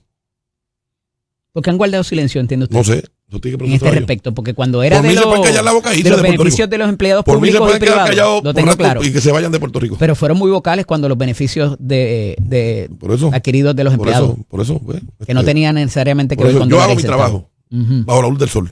Y todo el mundo me puede hablar, me pueden criticar. Pero usted no se reúne con miembros de la Junta ni con representantes. Si me tocara reunirme, me reúno, yo no tengo ningún problema. Pero para este propósito ¿ha ocurrido para eso? Esto no, es que la gobernadora no ha presentado una reforma contributiva todavía. No, quiero decir para lo del impuesto al inventario. No, para eso no nos reunimos. No nos reunimos. Ellos no han dicho nada del impuesto al inventario. Yo sí envié unas cartas con las propuestas y las alternativas que se las envié a la gobernadora. La gobernadora le dijo a los empresarios, es que a mí no me lo consultaron. Gobernadora, yo le envié 2 cartas a usted. 2 cartas y están en el récord público. Y esas mismas 2 cartas que le envié a usted se las envié a la Junta de Control Fiscal. No diga que no se le consultó. Se le notificó por escrito, documentando el planteamiento. ¿Y qué contenían esas 2 documentos? Pues el tema del arbitrio de ron y el tema del Puerto Rico Trozón. Las diferentes alternativas para nutrir. Algunas de todas las alternativas que te mencioné. Así que la gobernadora no puede decir que no se le consultó porque yo le envié 2 cartas. ¿Y llegaba a los 314 millones, presidente? ¿O se quedaba corto? Todo. Sí. Todas las alternativas sumas, sí, porque no puede ser. Porque si no queremos aprobar un impuesto adicional, tenemos que buscar otras alternativas. Y no queremos aprobar más impuestos. Entiendo. Esto vuelve y recalca, no va a aterrizar de nuevo en la Asamblea Legislativa el asunto del impuesto alimentario. Pues no sé, la gobernadora tiene derecho a presentar lo que quiera. La gobernadora tiene a presentar los proyectos que ella quiera y nosotros los respetamos, ¿verdad? Entonces, pues, nos dicen, mira, es que en el programa de gobierno dice que son 5 años y no son 3, tenemos que respetar el programa de gobierno. Bueno, el proyecto de la Palguera tampoco está en el programa de gobierno. Ella dice que sí. No. Quizás ese es uno de los problemas, presidente, cuando uno llega a la presentación de la plataforma de gobierno, el contrato más importante con el país, bailando y vestida de Mujer Maravilla. Pues yo no sé, cada cual hace las cosas que entienda que deba hacer. La gobernadora tiene nuestro respeto, nuestra deferencia, nuestra confianza, pero una cosa no tiene que ver con honrando el respeto, la confianza y deferencia está la franqueza. Presidente, tengo que pausar, pero quiero hablar de los fondos del PAN, del cierre de gobierno federal y también del sistema eléctrico, a ver qué va a pasar con eso, porque hay mucha molestia en cuanto a eso. Seguro que sí. Esto es Nación Z con el licenciado Eddie López atrás. Continuamos dialogando con el presidente del Senado, Tomás Rivera Schatz. Presidente, y estamos ante una encrucijada complicada porque también tenemos el cierre del gobierno federal y ya está impactando los fondos del PAN. Se ha identificado dinero aproximadamente quizás para esta semana y para la que viene. Están dribleando esa bola. Vino un funcionario ahí, Nelson Albino, y dijo que no se le iba a reponer el dinero cuando el gobierno abriera. A mí me parece raro porque obviamente se presupuestó para todo un año y aunque estuvieron cerradas estas 2 semanas, ¿qué se hace con ese dinero? Pero bueno, él sabrá algo que quizás nosotros no sabemos. Eso lo dijo Trump. También. Eso lo dijo Trump. Esto es un discurso político, más que nada para empujar. Si tuvo eco en algún otro funcionario, pero claro. El presidente dijo eso. Y ya me parece que los congresistas y los senadores se están moviendo en otra dirección. Antes que se me olvide, porque volviendo un poquito atrás al impuesto al inventario. Sí. Bueno. Dentro de las alternativas también hay un proyecto que presentó Miguel Romero cuando era senador para eliminar el impuesto al inventario, que lo hace de manera escalonada y en sectores específicos, que tampoco es una mala idea. O sea, el alcalde de San Juan, cuando era senador, presentó una buena propuesta. Y yo lo hablé con él, porque ¿verdad? No es descabellada, quizás no sea la mejor alternativa para algunos. Pero incluyó en un Buenos Días hace claro, pero ciertamente, de igual manera, en octubre del 2024 el alcalde anunció que iba a presentar una ordenanza para atender el impuesto alimentario, librando a ciertos sectores del impuesto alimentario, que tampoco es una idea descabellada. Así que el compañero alcalde, cuando era senador y ahora como alcalde, ha hecho propuestas buenas, ¿verdad? Y me parece que es razonable, así que se las agradezco también. Y en ese caso, obviamente, no es lo mismo el presupuesto de San Juan, Guaynabo, sí, Bayamón, porque mira, Eddie, es que mira lo que ocurre. Y digo esto, Cataño, Guaynabo. Digo esto con el mayor respeto. San Juan y Bayamón. Hay municipios grandes que gastan con municipios grandes. Sí. Hay municipios medianos que gastan con municipios medianos. Y hay municipios pequeños que gastan como municipios grandes. Claro. Y entonces, pues, por eso es que hay que mirar el fondo de equiparación, ¿verdad? Hay que mirar todas estas fórmulas de fondos para ayudar a los medianos y pequeños, pero tampoco podemos seguir sobrecargando los municipios grandes, ¿verdad? Porque el balance y la justicia... O sea, que en ese sentido usted le da razón a la Junta de Supervisión Fiscal. En ese sentido no. No es porque lo diga la Junta, es que lo correcto es dar un balance para que todo el mundo, ¿verdad?, tenga justicia, claro, en el sentido más amplio. Y sean responsables de lo que hablábamos del retorno de inversión, inclusive con las inversiones que hacen en los edificios. Así que esas son también alternativas que son muy buenas que presentó Miguel. Claro. En el caso de los fondos del PAN, creo que rondan $200 millones, 1.2 de millones de familias, 1.2 millones de personas, 724,000 familias, nos dijo Susan Roy, secretaria de la familia. Y eso no solamente en Puerto Rico, en cualquier jurisdicción es un cantacito. Claro. No tan solo a la gente, Eddie. Que la gente se mata por comida, presidente. No, bueno, yo no quisiera decirlo de esa manera. No se indigna con otras cosas, pero déjame decirte esto, Eddie. No podemos mirarlo exclusivamente como los recipientes de los fondos, la gente que recibe la ayuda, que la necesita, claro, ¿verdad? Que es importantísimo y es lo primordial. Pero hay unos comercios que viven del consumo, claro, de esos sectores. Así que está impactando no tan solo a las familias que necesitan la ayuda, sin lugar a dudas, sino a las que emplean y sirven los alimentos o tienen disponibles los alimentos para que los puedan adquirir esas familias. Así que tiene un impacto mucho más amplio del que alguna gente puede imaginarse. Nos decía la estadística que creo que con $6.60 algunos pueden recibir hasta $8 por día y con eso comen, hacen las 3 comidas. Bueno, los estadísticos que expliquen eso, ¿verdad? Pero la realidad es que hay mucha familia puertorriqueña que depende de eso, muchos adultos mayores, particularmente también, y a su vez muchos sectores, los pequeños y medianos comerciantes, también las grandes cadenas, sí, pero los pequeños y medianos comerciantes, los restaurantes que también, tú sabes que pueden adquirirse alimentos preparados. Así que todo eso, todo eso hay que mirarlo y es parte. Y me parece que el director de OGP, Orlando, ha sido... raspó la olla. No, creo que ha sido muy responsable y ha sido muy, muy correcto en lo que ha dicho. La directora de PRAFA, ¿verdad?, habló en una amplitud, ¿verdad?, un poco olímpica.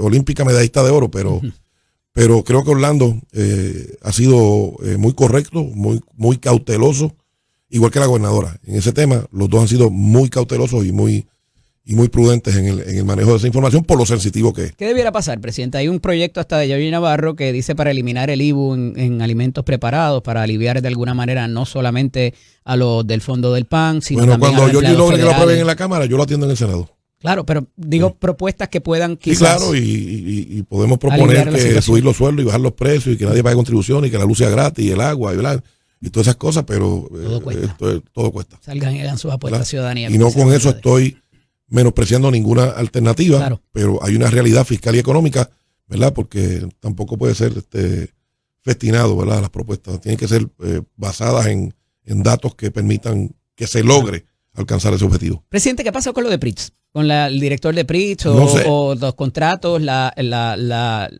solicitud que ustedes hicieron? Que lo congelaron por 5 años, parece. Tal vez sea eso. Se aprobó la cosa de que ahora todos los contratos tienen que estar, todo lo que sea de tecnología tiene que estar bajo tecnología. Y fue una propuesta que hizo el compañero senador independentista Adrián González. Y yo creo que es una buena propuesta, ¿verdad? Y por ejemplo, nosotros lo aprobamos y le dimos paso. Y creo que es lo correcto. Eso abona la transparencia. Pero se aprobó. ¿O está en el Senado para se aprobó. Cámara? Está en el tránsito, ¿verdad? Pero en el Senado se aprobó, sí. Mientras tanto, y creo que se aprobó unánime, ¿Qué está pasando con toda esa contratación? O sea, ¿la están mirando? ¿Hay alguna vista yo próxima para eso? Yo creo que debería llamar y entrevistar si te da la entrevista, al secretario de Gobernación. Él conoce bien todos esos contratos. Pasemos entonces a la energía, que es importante. Está tanto Cámara como Senado inmerso en obtener más información, porque parece que aquí nadie está diciendo la verdad, presidente. Bueno, mira, en términos de cumplimiento, bueno, yo no creo creo que tanto como nadie. Uh-huh. Yo creo que hay gente que sí está diciendo la verdad. Uh-huh. Algunos tienen una versión económica de la verdad, una versión bien austera de la verdad. Que no dicen, como Laticia. No dicen la verdad, toda la verdad y nada más que la verdad. Ya. Pero dicen algo de la verdad. ¿Se refiere a alguien específico, presidente? A Josué Colón y al secretario de Gobernación. Decir que no hay una deuda y entonces comparecer por escrito en una moción diciendo que hubo un requerimiento de 726 millones y pudieron solamente pagar 264 y entonces que no hay una deuda. Bueno, eso sería bueno que si te da la entrevista, ¿verdad? Pues que tú te lo expliques. Este micrófono de esta cámara está disponible para él cuando guste. Porque evidentemente hay una deuda y luego de eso salió a reducir que hay una deuda. Quizás no en esas dimensiones, pero la hay. No tan solo con Luma, sino con Genera, ¿verdad? Así que presidente, yo he sostenido estos últimos días, particularmente con los últimos eventos, que hay un trato como que distinto para Luma que hay como el que hay para Genera, ¿verdad? Y con la situación de los muelles y todo lo que pasamos ayer, la prerrogativa legislativa ayer se puso en jaque. Tengo que ir a la pausa, pero quiero hablar acerca de eso y qué pudiera venir, hablar del relevo de responsabilidad que se concedió, si había que legislarlo o si era suficiente que fuera a través de una resolución del negociado. Y otras cosas que inciden sobre eso y a futuro qué va a pasar con la factura de la luz. Cuando regresemos, continuamos aquí con el presidente en Nación Z, con el licenciado Eddie López. Continuamos conversando con el presidente del Senado, Tomás Rivera Schatz, y hemos ido transicionando y entramos al tema complicado, que parece que no hay tanta información. Le niega información a la Junta, le niega información al Tribunal, le niega información a la legislatura. Ahora, con todo el poder amplio y la prerrogativa que tiene el legislador, fueron ayer a la instalación de Nufortres y tuvieron que verla de lejos, presidente. Por eso, por lo menos a nosotros, al Senado, no nos han negado información, ninguna de las personas que hemos pedido información. Y si ocurriera, vamos a ir al tribunal. O sea, de eso no tengas la más mínima duda. ¿Por qué no se presenta en la parte económica, en el reclamo de si me pagan o no me pagan las transacciones? Yo llevo pidiendo eso todas estas semanas. No me enseñes una gráfica bonita. Bueno, porque es parte del pleito que está vivo. Uh-huh. Es parte de lo que está alegando Luma, uh-huh, ¿verdad? Y de lo que está refutando o intentando refutar uh-huh, el gobierno. Así que me imagino que estando sometido al tribunal, pues hay ciertas circunstancias que limitan un poco el manejo de esa información. ¿Hay un trato distinto para con Luma que como para Genera? Pues no sé, tendrías que preguntarle al secretario de Gobernación y a Josué. Porque a Luma hay que matarlo y a esta gente hay que extenderle el contrato y darle más chavo. Por eso, lo que eso significa, tienes que preguntárselo a Josué Colón y al secretario de Gobernación, que son los que... Pudiera ser la definición de malicia en los contratos, presidente, que usted como su formación como abogado la conoce muy bien y tiene unas consecuencias muy serias. Claro, y creo que esto va a terminar, ¿verdad? Va a continuar escalando en los tribunales y se quedarán ahí para algo entonces y no va a poder cumplirse. ¿Cuánto le costaría? Lo que tiene que tener bien claro los que ocupamos posiciones electivas. Uh-huh. Luma derrotó a Pedro Pierluisi. Sí, yo espero que no sea un adversario letal para la gobernadora. Pero la gobernadora únicamente. Bueno, y el componente. ¿O el PNP? No. Aquí el pueblo de Puerto Rico ha sabido separar unas cosas de las otras, pero de nuevo, el tema de Luma, hubo unos compromisos, hubo unos planteamientos que se hicieron durante la campaña que el pueblo espera que se cumplan. Pudiera decir que desconocía ciertos aspectos y que no fue hasta que llegó a la gobernación y al mandato y a ver cómo corría la operación, que no se sabía cuando se prometió que Luma se iba en el 2025. Yo no voy a anticiparme el futuro. Ella dijo que en diciembre iba a tener un planteamiento sobre la cancelación del contrato, así que voy a esperar ese momento. Trascendió recientemente que la operación sigue siendo perdidosa a razón de $1 billón al año, la operación de generación, la operación completa eléctrica. Y entonces ese es mi eso no pasaba. Ese es mi punto. Cuando era la autoridad. Ese es mi punto con el secretario de Gobernación y Josué Colón, que tiene explicaciones fenomenales, pero soluciones no se ven, ¿verdad?, de inmediato. Imaginemos que tenemos todas las deficiencias económicas, entonces, ¿qué va a hacer el Estado? Decir, bueno, eso es problema de Luma y Genera. Uh-huh. La última responsabilidad la tiene el Estado. Punto. Así que más allá de la discusión, más allá de la confrontación, más allá de si son 8 cuentas, y que las cuentas no dan para pagar, más allá de todo eso, está que el ciudadano y el comercio necesita tener energía. Y es una responsabilidad del gobierno de Puerto Rico, a fin de cuentas, proveerla. A su juicio, si lo ha evaluado, tener un sustituto por lo menos para uno de los operadores, ¿sería inmediato? ¿Cuánto pudiera tardarse? De nuevo. La complicación creo que Josué Colón dice que tienen 3 compañías. Eso dijo la gobernadora también. Ya veremos. Ojalá que sí. Ya veremos si es así. ¿Se ha llevado un proceso de competitividad en secreto? Tienen que explicarlo ellos. ¿Quién evaluó esos proponentes? Yo voy a esperar a diciembre, ¿verdad? Yo, ¿verdad? Voy a dar deferencia, voy a confiar en la gestión que están haciendo, pero en diciembre. ¿Qué va a pasar en diciembre, presidente? Alto y claro, tienen que hablar alto y claro de lo que va a ser el destino de eso. ¿Pudiera eso significar que ustedes van a hacer algo más allá de lo que está haciendo la administración? Bueno, es que el gobierno de Puerto Rico es el último responsable de eso. Punto. Y el gobierno incluye las 3 ramas. El gobierno es el gobierno completo, sin excluir a nadie. Y entonces nosotros tenemos que hacer lo que nos toca, ¿verdad? Y todo lo que hagamos, todos los actores del gobierno, lo sometemos al escrutinio de la gente. La gente al final del camino es la que decide.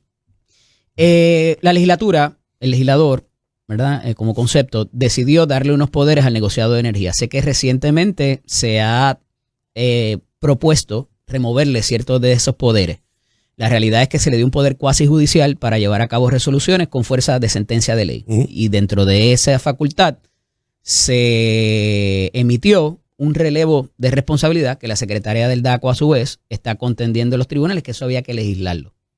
¿Cuál es su parecer en cuanto a eso? Bueno, pues vamos a esperar que termine el tribunal, ¿verdad? La legislación se aprobó hace algún tiempo, ¿verdad? Y fue aprobada por unanimidad, ¿verdad? Con una amplia mayoría cuando se aprobó. ¿Nos estamos refiriendo a qué? Para el contexto. Lo que crea la ley, lo que crea el negociado. El negociado de energía. Así que nadie puede negar que el negociado también ha defendido al pueblo de Puerto Rico en múltiples ocasiones cuando ha habido pretensiones de aumentos de tarifa y ellos lo han detenido, ¿verdad? Así que tampoco se puede negar los aciertos que ha tenido el negociado. Así que si hay alguien... ¿Ha tenido aciertos el negociado? Claro, ha tenido una gran cantidad de pretensiones de aumento. ¿Que han detenido? Y los han detenido, eso es el récord público. Así que si hay una terminación que a alguien le parece incorrecta, pues están los foros para impugnarla y para retarla. Ya a, ¿cuánto fue? 17, estamos en el 25. No ha habido mucha reconstrucción y mucha remodelación. El sistema de reembolso parece ser deficiente por las dos partes también, porque también había dinero para remodelar las plantas de generatrices. El deterioro de la... Más allá del pleito legal que hay. El deterioro de la infraestructura de distribución y generación en Puerto Rico, de distribución y generación de energía eléctrica, avanza más que el mantenimiento que pueden dar, que la reconstrucción que corresponde hacerse y la construcción de nueva infraestructura. Una de las responsabilidades y los objetivos de José Colón era mover eso. Pues yo voy a esperar a diciembre. Pero parece porque habrán tenido un año. Ya tú tienes el plan entonces para diciembre. Bueno, no, lo que pasa es que corresponde esperar porque no se pueden... pero diciembre se acaba, el 18 de noviembre se acaba la sesión ordinaria. Sí, hubo gente que era implacable criticando el gobierno pasado. Sí. Y la ejecución. Y no daban tregua, y no había pausa, y tiene que ser ahora. Vamos a ver si ese discurso permanece. Tengo que pausar, me quedan unos minutos finales para despedirnos y quiero saber qué hay pendiente en el pipeline de cara al 18 de noviembre. ¿Qué es eso que tú tienes ahí? Este es el marciano que yo intento explicarle cosas, presidente, porque hay cosas de sentido común que hay que ver cómo se le explica. Yo te voy a decir algo, el monito que tenía Leo era más simpático y más carismático que el marciano ese, ¿sabes? No hablemos mal de las personas que ya no están. O bien. Esta Nación Z con el licenciado Eddie López, dialogando con el presidente del Senado, Tomás Rivera Schatz. Ya para estos últimos minutos, presidente, quería saber qué va a pasar de aquí a la culminación de la asamblea, de la sesión ordinaria de la Asamblea Legislativa, pero hay un asunto que resalta ayer en la noche. Me explotaron el teléfono, estaba viendo el Gran Combo allí en el distrito, y es la mención de la gobernadora, de su familia, de la propiedad de La Parguera en una investigación de crimen de cuello blanco o de cuello blanco, para no decir investigación criminal, en otra acusación de una persona por armas que parece que había tenido unas convicciones previas y que no debería tener armas. en un registro de allanamiento, una orden de registro de allanamiento. Bueno, raro. Primero que nada es raro ver una expresión en sí? un documento. Normalmente el gobierno federal es bastante cerrado en términos de la expresión. Así Utiliza que, el individual. o no niega ni confirma, claro. ¿Verdad? Pero hay una expresión directa de un juez ahí cuando pide una... En un momento pensé que se trataba de Wanda Vázquez. Cuando leí eso, algo viejo. Así que, ¿verdad? Eso es lo único que se sabe. Claro. Y qué consecuencias tenga eso, pues no sabemos. Pero yo estoy de acuerdo con la gobernadora. La gobernadora ayer dijo, cuando se arrestaron a los funcionarios del Departamento de Hacienda, que nadie está por encima de la ley. Y que el que haya incurrido en conducta de corrupción, pues tiene que pagar. Yo estoy de acuerdo 100% con eso, con la gobernadora. Nadie está por encima de la ley. Pero eso pudiera tener otra connotación. No, tiene una única connotación, que nadie está por encima de la ley. Y lo dijo ella y yo estoy de acuerdo con ella. No tiene más ninguna otra información. El senador Molina habría dicho dicho ayer que tenía que ver con que esta persona era el contratista que estaba trabajando en esa propiedad de la familia de la gobernadora. Yo tengo la información que ha trascendido y la lectura que hice del documento del tribunal. Sí, a mí me parece extraño también porque usualmente utilizan individuo A, colaborador tal, testigo más cual. Sí, pero eso no es un indictment, eso no es un pliego. No, es una orden de allanamiento, es una orden de registro para propósitos de las armas. Pero el que mencionaran eso y a un gobernador de turno, o sea, incumbente, sí, es como que raro. Sí, es sumamente extraño. No es el proceder de la Pero de nuevo, estoy de acuerdo con la gobernadora, nadie está por encima de la ley. Par de segundos, ¿qué pasa de aquí al 18? Hemos ya aprobado casi 80 nombramientos de los que ha sometido la gobernadora. Sí. Hay nombramientos que no van a ser atendidos porque van a ser rechazados, bien sea porque se haga informe negativo o porque no se atiendan. Sí, por diversas funciones. La comisionada de seguros le demoró 62 días en traer los papeles, los trajo, ahora tiene vista pública la semana que viene y no vislumbramos ningún problema con ella. Y legislación que hemos aprobado, la legislación programática, no de administración, programática, la hemos atendido. Si hoy o mañana se presenta la reforma contributiva. Bueno, es que el tiempo es muy poco, ¿verdad? Y hay que ver las dimensiones, ¿verdad? Cuán completo. Los análisis de impacto que traiga. Claro. Gracias, presidente. Gracias a ti, Eddie. Bueno, esta es una sociedad con el licenciado López Atrás. Y mire, les había dejado un tema ahorita antes de hablar con Tomás Rivera Chats acerca de todas estas problemáticas que existen en la administración del país. Y es que, como recordarán, les he traído de tiempo en tiempo los episodios subsiguientes a las sentencias y convicciones de tanto el pasado alcalde de Guaynabo, Ángel Pérez, como de María Milagros Charbonnier, que ambos están impugnando sus sentencias, sus convicciones, y reclamando que hubo alguna equivocación en la prueba presentada a el jurado o en el caso de los tribunales, entiendo que los dos fueron por jurado.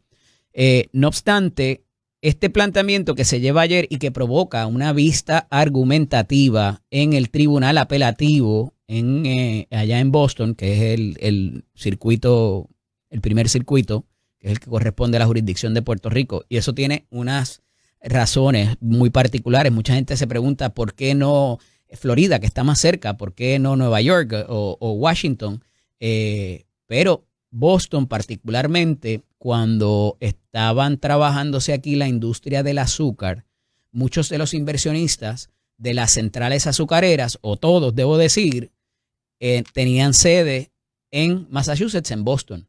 Y es por eso que para proteger los intereses, cada vez que tenían que ir al tribunal por cualquier cosa que tenían que pleitear, los casos se revisaban ante el tribunal de Boston, porque allá era donde tenían la sede esos inversionistas en las grandes centrales e ingenios azucareros en Puerto Rico. Trascendida esa nota histórica, la representación del alcalde Ángel Pérez, liderada por el licenciado José Olmo y Rodríguez, un letrado muy conocedor y muy versado en estas artes del litigio a nivel federal y particularmente la fase criminal, ¿verdad? No civil. Pues, como recordarán, para hacer un poquito de contexto, el alcalde fue sentenciado a 63 meses de cárcel en febrero del 2024 por esquema de sobornos con pagos mensuales de $5,000 a cambio de contratos en el municipio entre finales del 2018 y principios del 2019. Eso fue lo que se encontró probado en ese momento para propósitos de la interacción con un contratista. Y es eso lo que se busca aquí de alguna manera socavar o impugnar en términos de que este tipo de pagos, que es muy ¿verdad? Muy cuesta arriba probar de que no se dieron y que ese era tanto él como la figura del contratista, y se probó que habían contratos válidos con la firma o la compañía o la corporación de ese contratista. Esa prueba también se pasó, no se está impugnando eso. Lo que se está diciendo es que el alcalde habría quedado luego de la elección con unas deudas de campaña y que esto eran donativos políticos y no necesariamente un yo te doy, tú me das, por razón de las contrataciones municipales. Y esto está bien interesante, más allá del reclamo que parece haber también para propósitos de el asunto de si hubo entrampamiento o no, si fue unos actos tan deliberativos por la persona que se estaba haciendo cooperador de la entidad investigadora de la autoridad federal, que si no hubiese habido esa acción tan flagrante, tan abierta, no hubiese ocurrido el delito. Y eso, ¿verdad?, muchas veces se trae a nivel de juicio y después en las apelaciones también no es raro. Y más cuando las autoridades federales en muchas ocasiones se valen de cooperadores o viran gente, lo que le llaman, para que a pesar de haber estado implicados y actuado de manera ilegal, pues le ofrecen un beneficio para ir tras otro target, ¿verdad? Otro blanco que pudiera ser más jugoso quizás para propósitos de lograr la convicción. Y a esos efectos, esta parte no se trae en este intercambio de ayer en el Tribunal de Apelaciones de Boston, y la vista ronda a base de lo que les acabo de mencionar en cuanto a de qué eran esos pagos, a qué obedecían.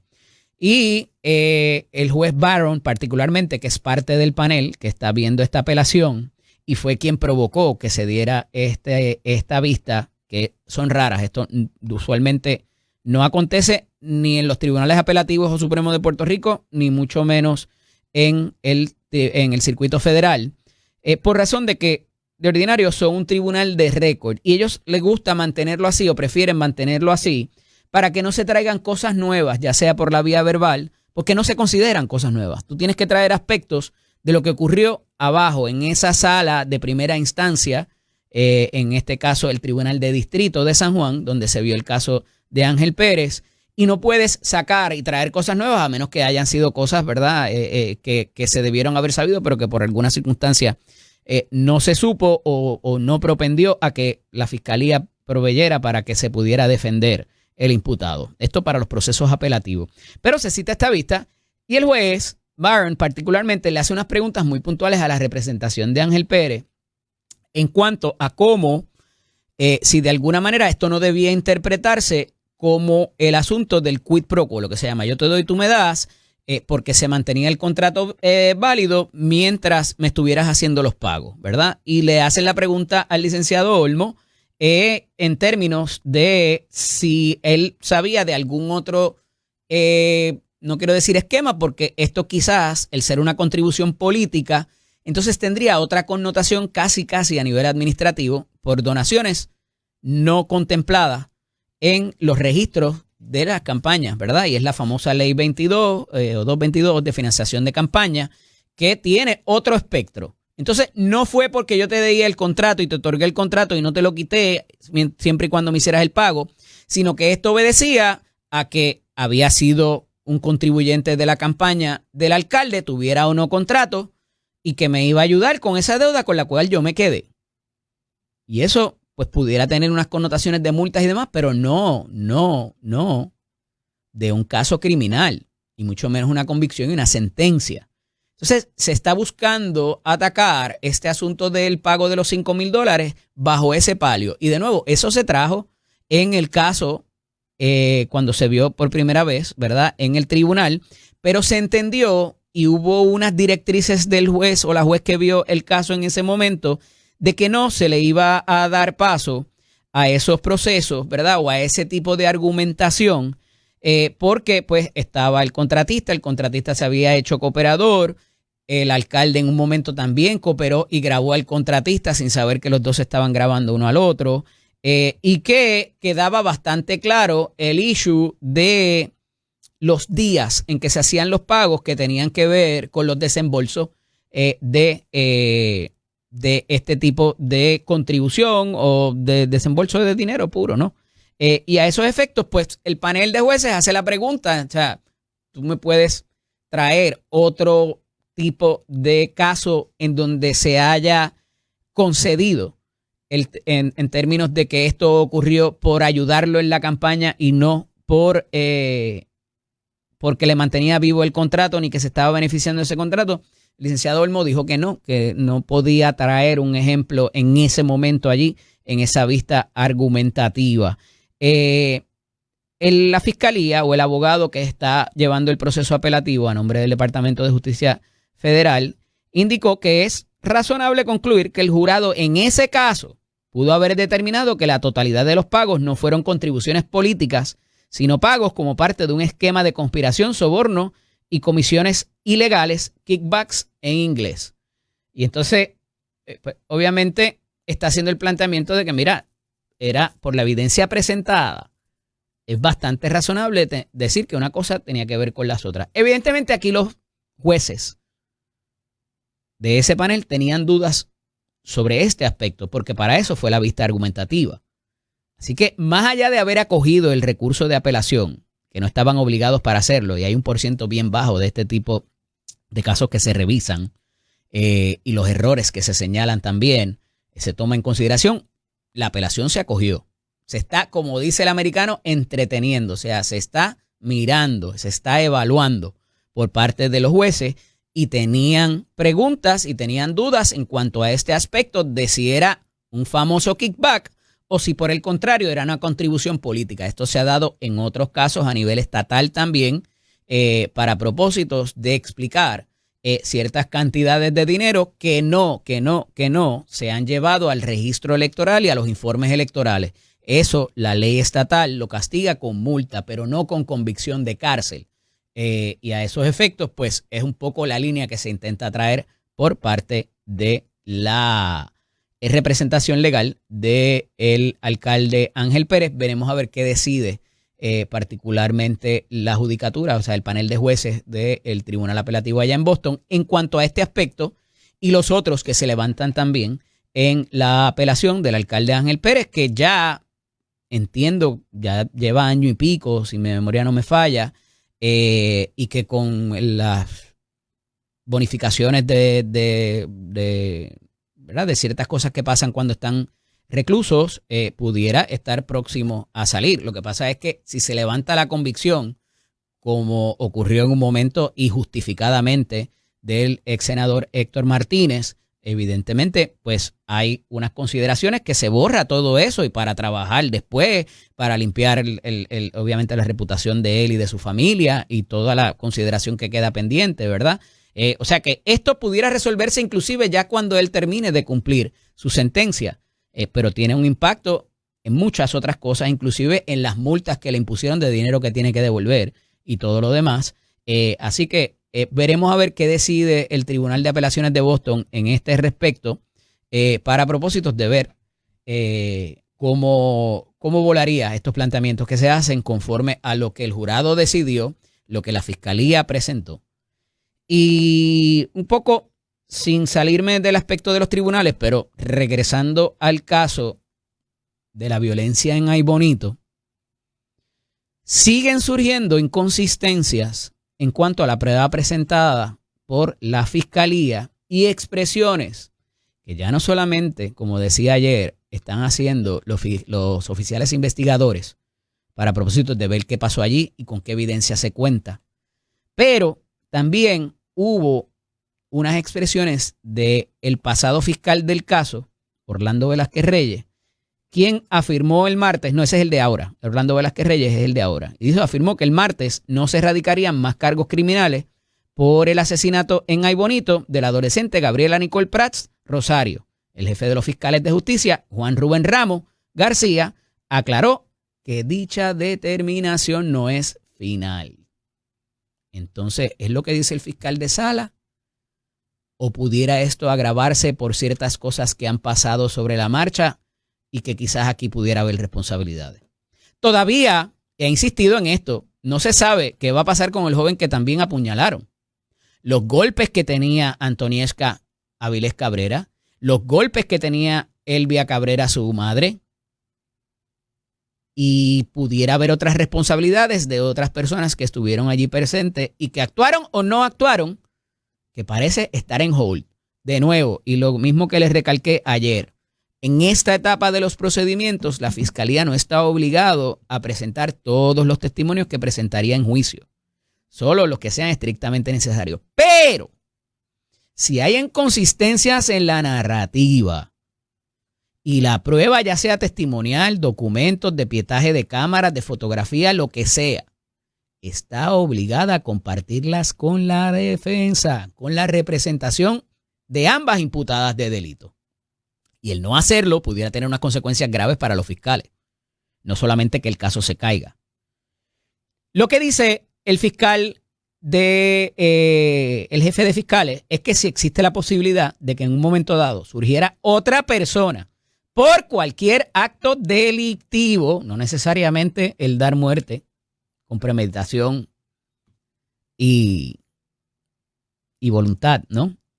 Dice, se trabajaría también de inmediato. O sea que no, por ahora no contempla, pero pudiera pasar.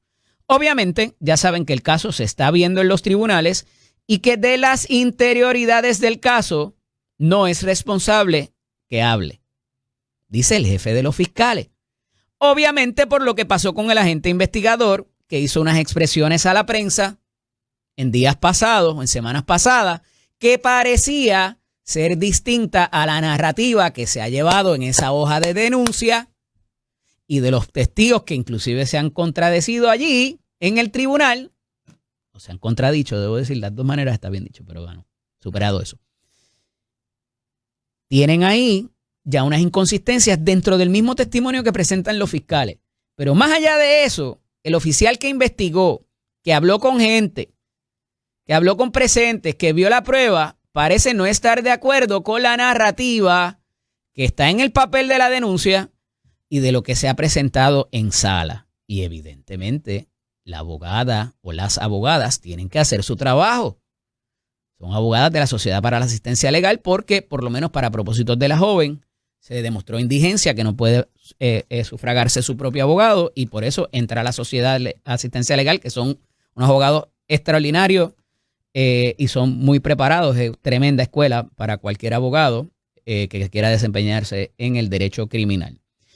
No obstante, Velázquez Reyes, que fue el que había dicho a los periodistas hacía 2 días, con relación al asesinato, fíjense que el otro habló de otros eventos o otras acciones delictivas.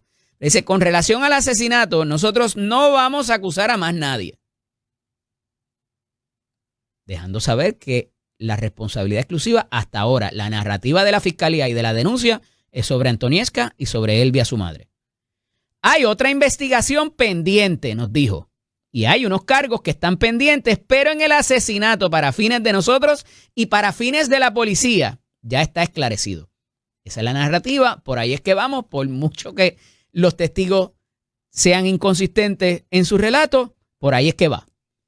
El fiscal hizo las expresiones a su salida del Centro Judicial de Aybonito luego de una vista de estatus de Antoniesca Avilés Cabrera, imputada del asesinato del adolescente, donde la abogada habría dicho que había prueba exculpatoria que tiene la fiscalía por razón de lo que había dicho el oficial investigador, Roberto Ramos, me parece que era el nombre de él, y ella quiere tener eso para ver a quién entrevistó a esa persona. Déjame ver los documentos que ese agente, las notas de ese agente que tomó cuando habló con esos testigos, que parece que le dijeron otra cosa distinta de lo que dice la imputación de la denuncia, lo que están diciendo los testigos. Entonces, ¿esto es suficiente para que un caso se caiga? La absolución, pues mire, quizás no, pero como les decía ayer, puede ser que las circunstancias cambien y que lo que se imputó en ese papel no sea lo correcto o haya una versión distinta, que es lo que parece haber ocurrido aquí. Lo sabremos muy pronto, me parece, porque a alguien van a sentar que diga, yo estuve allí y aquí pasó 1, 2, 3, 4 en este orden, sin que hayan contradicciones. Toda manifestación o testimonio de la oficialidad que representa al Estado como organismo acusador tiene una consecuencia en las impugnaciones que debe hacer la defensa para beneficio de un acusado al cual representa. Eso dice el libro. Y evidentemente aquí No hay que probar inocencia, recuerden. Yo solamente necesito convencer a una persona en ese jurado. Eso para propósitos de juicio. Ahora es convencer al juez o a la juez que esté viendo esto. Y si con esa narrativa impugnada por lo que dijo uno de los oficiales investigadores y ahora con el asunto del fiscal y ya está viendo inconsistencia, esto es para que cualquier abogado haga un field day y diga, tú ves, mira el aparato acusador del Estado contradiciéndose ellos mismos. Mira el aparato del Estado interviniendo con el secretario de Salud haciendo una evaluación física de la imputada de delito, distinta y separada a la psicológica, pero que pudieran también encontrarse y chocar. Y se los he venido trayendo hace semanas ya, desde que salió Janet Parra a decir que no, que al secretario no le iban a llamar, a otros médicos sí, pero al secretario no. Y por eso no querían testificar, pero el secretario no tenía esa peligrosidad. Esa luz se apagó, no la he visto en más ningún otro medio sustentando eso, pero ahí hay bastante terreno fértil. Y la licenciada, que es muy versada en estos asuntos de investigaciones y de llevar casos en los tribunales de un lado y del otro, debería saberlo y debería conocerlo. Pero aquí, de nuevo, el peligro con esto es que por un mal manejo del Estado, por expresiones hechas fuera de la sala del tribunal, pudiera que no haya la consecuencia que quizás esperamos que ocurra en el tiempo y sobre las personas. Al final del día, que salga a la luz la verdad y que se sepa qué pasó allí. Y qué eventos previos, quizás, redundaron en la muerte de esta joven. Y que no sea como el caso del niño Lorenzo o como tantos otros que se han quedado sin esclarecer ya por múltiples años. Esto es Nación Z con el licenciado Eddie López.